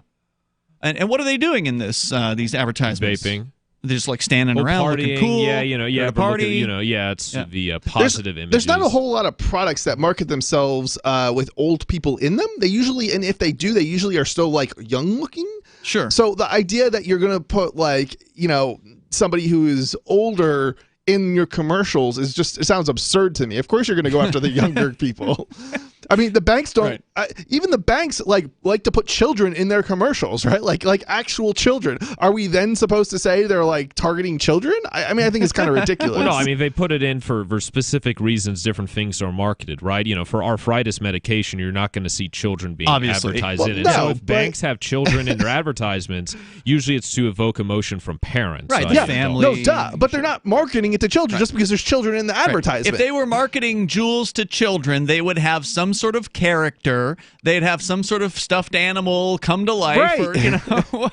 It would look more like a children's, I'd say tweens, definitely. I mean, I'm not saying if we're making a comment if we're like specifically doing it or not, but obviously they want as many people using their products as possible, buying in bulk. Well, no, duh. And so, I mean, I'd say definitely at least it appeals to tweens or people who want to, look, be that age, right? It's. Okay, sure. Young people want to be older. There's no doubt about that. So, I mean, calling them children, I mean, because, America has the oldest children in the world, right? So, like, for people, different children. There are people who believe that child means anybody under the age of 25, but I think that's insulting. A child is somebody who has not even hit puberty yet. Yeah. There's more coming up here. 855-450-FREE. That's 855-450-3733. If you are a prohibitionist, we want to hear from you. It's Free Talk Live. Would you like to hang out with Penn Jillette? He's keynoting Freedom Fest this year. I, for one, am thrilled. Freedom Fest is the largest liberty-oriented gathering in the world. They take a Big Ten approach with libertarians, conservatives, liberals, anarchists, capitalists, and just open-minded people mingling together to hear real debates, share real solutions, and converse freely. This year's theme is the Wild West, a time of liberty and opportunity, or a time of anarchy and violence. Maybe both. Go to freedomfest.com/FTL and get your tickets now. now. freedomfest.com/FTL. Not convinced yet? Hey, I understand. It's a high-end event. Even with coupon code FTL50. Sure, you're likely to receive investment advice that'll make that sum seem paltry, but I have something special for you. Go to freedomfest.com/FTL and you'll get the 5 best speeches from last year for free. Call it a test drive. Do yourself a favor and go to freedomfest.com/FTL. freedomfest.com/FTL. Use coupon code FTL50 for a discount. If you owe money to the IRS, you need to hear this. The IRS is cracking down on those who owe back taxes. It starts with a devastating letter, and if you don't act immediately, you could find yourself having your wages garnished or have a lien placed on your property. But there's a solution. Tax 10,000 can help. Avoid enforced compliance, where these holds on your income and seizure of your home could become a nightmare that just won't end. Call 800-239-9957 now and speak to one of our experts. 800-239-9957 is the number to link you directly to a tax resolution specialist who will negotiate with the IRS on your behalf. Working through the IRS Fresh Start program, all the forms will be handled for you. All you have to do is make the toll-free call. 800-239-9957. Find out if you qualify and possibly save yourself thousands of dollars, not to mention a lot of headaches. It could be the best call you've made today. That number again, 800-239-9957. The service does not provide tax settlement or legal services. We will refer you to a company that does provide such services. Often the IRS will not agree to any reduction in the amount owed. Not all taxpayers who owe more than $10,000 will qualify for a tax reduction program. Would you like to hang out with Penn Jillette? He's keynoting Freedom Fest this year. I, for one, am thrilled. Freedom Fest is the largest liberty-oriented gathering in the world. They take a Big Tent approach with libertarians, conservatives, liberals, anarchists, and just open-minded people mingling together to hear real debates, share real solutions, and converse freely. This year's theme is the Wild West, a time of liberty and opportunity, or a time of anarchy and violence. Maybe both. Go to freedomfest.com/FTL and get your tickets now. freedomfest.com/FTL. Not convinced yet? Hey, I understand. It's a high-end event. Even with coupon code FTLEB. Sure, you're likely to receive investment advice that'll make that sum seem paltry, but I have something special for you. Go to freedomfest.com/FTL and you'll get the 5 best speeches from last year for free. Call it a test drive. Do yourself a favor and go to freedomfest.com/FTL. freedomfest.com/FTL. Use coupon code FTLEB for a discount. The LRN.FM social media channels have been revamped. We've eliminated Facebook and focused on other platforms like Twitter and Mastodon, the decentralized alternative to Twitter. On our accounts, you'll find posts from multiple LRN.FM show hosts together in one place. Follow us on Twitter at twitter.lrn.fm, or better yet, move to the decentralized Mastodon social media platform at toot.lrn.fm, toot.lrn.fm. I think you'll like it.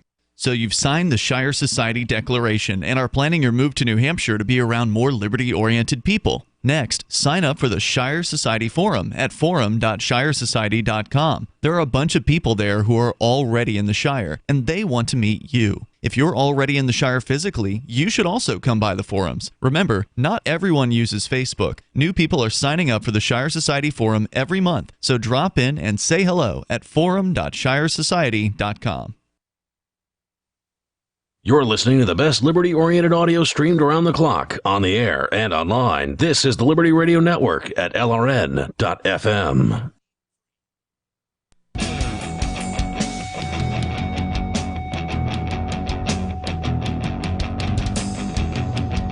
It's Free Talk Live, and you can bring up anything that you want here. The toll-free number is 855-450-FREE, like freedom. That's 855-450-3733. Moments remain. Maybe enough time for you if you get on the line now. With you tonight, by the way, it's Ian. It's Vincent. And Chris. Still reeling from the shocking levels of ignorance in that last phone call that we had from Rob or Ron or whoever it was in California, who is convinced that because a company can market a product, other products, to children, like, sugary foods, that therefore they must be marketing their other products to children that might be dangerous, like these nicotine vaporizers, like the Juul, for instance. And Vincent, you pulled up one of their advertisements, and you found that they are marketing towards younger people, but not children, unless, of course, you believe that people who are in their late teens or early 20s or mid-20s are children. And there are some people who believe that. And I find that to be insulting towards those young people. This is the same argument that they keep using to up the age. It's like, the age of using cigarettes. Driving age. Well, yeah, I mean, all sorts of ages. Because they're upping that age. There's a bunch of states that have gone from 18 to 21 for driving. No, for cigarettes. Oh, yeah. You're right. Right here in Keene, New Hampshire, they did it. Right. Yeah. The so-called live free or die state. And so now Massachusetts and Maryland, I think, is trying to pass it, and there's been several states that have done this. And we, Vincent, you and I went to most of these hearings. I think you went to at least one, if not more than one, Chris. The nicotine ban. Did I not go to all of them? Maybe you did go to all of them. I don't remember how many I went to. I know you went to at least one, if not two. I've been to so many different meetings. I don't really recall if I went to all of them, but I think I might have. These anti-vape prohibitionist types, and Sarah, who calls into the show, she thinks all nicotine should be banned all the way up to age 100, and that you should be choked to death if you sell a loose cigarette on the street. So I mean, the level of insanity that these people have over this product is quite palpable, and they just want to use the government to force their way on others. Because it's for the children. They believe it is for the best of the children. Everyone should be prohibited from doing a thing, because if we prohibit everyone from doing it, that'll stop the kids from getting their hands on it, right? Just like kids can't get their hands on marijuana. It was easier to get your hands on marijuana where I went to school than it was to get your hands on a cigarette. On alcohol? Yeah. Yeah, that was my point. So if you prohibit a thing, it actually drives it underground and makes it even harder to get. Now, to the caller's credit, he wasn't saying ban it for everybody, but he certainly didn't seem like he was friendly towards the nicotine vape option at all. When everyone who I know who is a vape user of nicotine, I know, Vincent, you cited there are people who've started using nicotine because they started on vaping. And I don't deny those people exist, okay? They must exist. They're probably a very small portion, but they do exist. That would be irrational to think that nobody ever started with it. There's many on campus. Like, there's a lot on campus, or at least for very noticeable. What portion of people who actually did a study are nicotine users started as a vape user? That's what I would like to know. Because everybody I know who vapes used to be a cigarette smoker. But you're also amongst mostly older individuals. I mean, there's two of them in the house right now. Yeah, that's true. My ex-girlfriend is here. She's visiting, and her boyfriend. But she's not that young anymore either. She's always 14. I don't know what you're talking about. Wow. The stuff you shouldn't say on air. They're former cigarette users who are now on vape. And then, you got Chris Riedman, who's our co-host, who used to have a real, I would say, bad cigarette habit. He was doing probably close to 2 packs a day. I mean, cranking through cigarettes all day long. Now, not only is he likely saving his lungs to some extent. Now, I'm not saying it's good to vape. Not only is it likely that he's saving his lungs, but he's also saving a significant amount of money. He bought some little juice bottle, little nicotine juice thing, and it's literally lasted him for weeks. And he paid $18 or $20 for it. Whereas 1 pack of cigarettes is going to run you, depending on what state you're in, right? Like New York City, it's going to be $13, $10. 1 pack of cigarettes around here, $6, $7. So for the price of 2 or 3 packs of cigarettes, which would have been 1 day or 2 days worth of smoking, he's been vaping basically the whole month. I'm curious what the taxes are on it relative to cigarettes. I would suggest they are lower because I don't think they have specific taxes. I wonder if there is some incentive here, and maybe why they're being harsh on vaping is because they're not getting the money, right? These are statists. Mm-hmm. I mean, they're people who want more government. They want them to be, they want to control other people. Let's go to the phones. Your calls and thoughts. We have David calling us from San Francisco. David, you're on Free Talk Live. Go ahead. Yeah, it's interesting hearing you talking about that. You were talking, for example, the marketing to children. Mm-hmm. Tobacco. I'm trying to think when Christopher Columbus, you remember he came over here 3 or 4 times, and finally when one of his sailors got back to Spain with tobacco.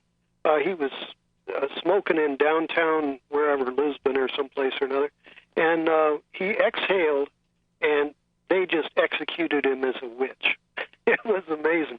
So, you know, tobacco has been a major industry for, 400 and something years? 500 years, let's say. Sure. And so the idea that it's not just tobacco, I was kind of interested in, you were talking about whether or not it was a conflict of interest for the company to be selling it to children. I found it a second conflict of interest, marketing to children. Okay. Whether or not they actually, when you started, at the end of the last hour, you were talking about the company's actual name, right, and their financial holdings, and it showed that they were R.J. Reynolds, even though it was like a holding company that I thought it was owned Philip R.J. Morris. Reynolds. Oh, yeah, okay, Philip Morris, as well as the holding company also bought the Tang and the sugar company. You're talking about Altria? You're talking about Altria. That's the company. I guess it was. Mm-hmm. Yeah, I wasn't familiar with the name. But the idea that if a tobacco company had made millions of dollars for 500 years, or, you know, tobacco in general for 500 years, now they want to make money from the vaping, which is being sold as a remediation. You know, get off cigarettes by going over to vaping. Wait, hold on. The cigarette companies have come out against vaping because they don't have competitive products. They actually created bad products intentionally because they want to somehow undermine the whole vaping market. Well, but yeah, but that may be the case, or maybe it was. But yeah, maybe you missed the detail, Chris. But Altria did invest in Juul, which is that's sort of one of the main points of the last caller. Which was successful, right, Juul? Juul is the apparently the number one vaping product. Okay, so I don't know if they failed at undermining the vaping market, and that's why they got into it. But I know at one point they were. They were threatened. The industry was threatened by it. They were threatened by it. But then they realized that they better embrace the change, and they started to make their own vape-related products. And now this other company said, "Wow, well, this company is really good what they did over here, so we're going to make that happen." Yeah, that makes it makes sense that they bought a better company. That conflict of interest, put the hairs on the back of my neck to go up. I'm being told there's no tax online, by the way, on these good point. E-juice things. Sorry, David, go ahead. Yeah, well, and then the other thing, and this is at least, I think it goes all the way back to when Obama was president. I was watching C-SPAN one day, and they were talking about whether or not Social Security was strong and what they could do to strengthen Social Security. And Mitch McConnell came on, and he said, I don't mind if they have cigarettes because it'll just kill them earlier, and that'll make Social Security all the stronger. And so, I mean, if the lead Republican senator, the guy that's in charge he's the president of the U.S. Senate, feels that way about American citizens, that they can smoke or they can consume things that'll kill them early so it'll balance the budget. That's where that doesn't have anything to do with the Republicans. I mean, the people running government health care systems want people to die so they don't have to give them coverage. Says who? Says anybody that's ever looked at a death panel. The VA, yeah. Death panel? Yeah. You're sounding conspiracy-minded. This is not a conspiracy. Go look at the socialist medicine countries. Conspiracy. It does sound like a conspiracy, but I would be interested in hearing. It's just saying a theory. It's actually happening versus these groups of people. It's not even necessarily done in secret. When you go to the government and you say, cover my thing that's wrong with me, they don't have to guarantee they're going to give you the coverage. If you're too old, they're like, we're not going to give you a heart replacement. You're 80 years old. You're like, well, I paid into my whole life. Well, they're like, screw you. We don't care. We're the government. Have a nice day. We'll see you tomorrow. FreeTalkLive.com. Oh, yeah, I know what you're talking about. Since time began, tyrants have taken aim at personal liberties. Now there's a movie that aims back. The government has no more right to tell us what to put in our bodies than they have to take our guns or tell us what books we can read. 6 drug police were eaten by bears while raiding a marijuana farm. On your knees, you dirty hippie! Jesus. On your knees! What's the problem, officer? Today, many cops who enforce pot laws do so only because it provides them with cushy jobs, good benefits, and a chance to push people around. I was an undercover narcotics officer. The drug war is nothing but a farce. The Second Amendment says you got to keep you and your get intact. Guns and Weed, The Road to Freedom. A film by Michael W. Dean and Nima Vadadi. DVD available now at gunsandweed.com or on Amazon. That's gunsandweed.com. Makes the perfect gift. Remember, that's gunsandweed.com. The new 4th edition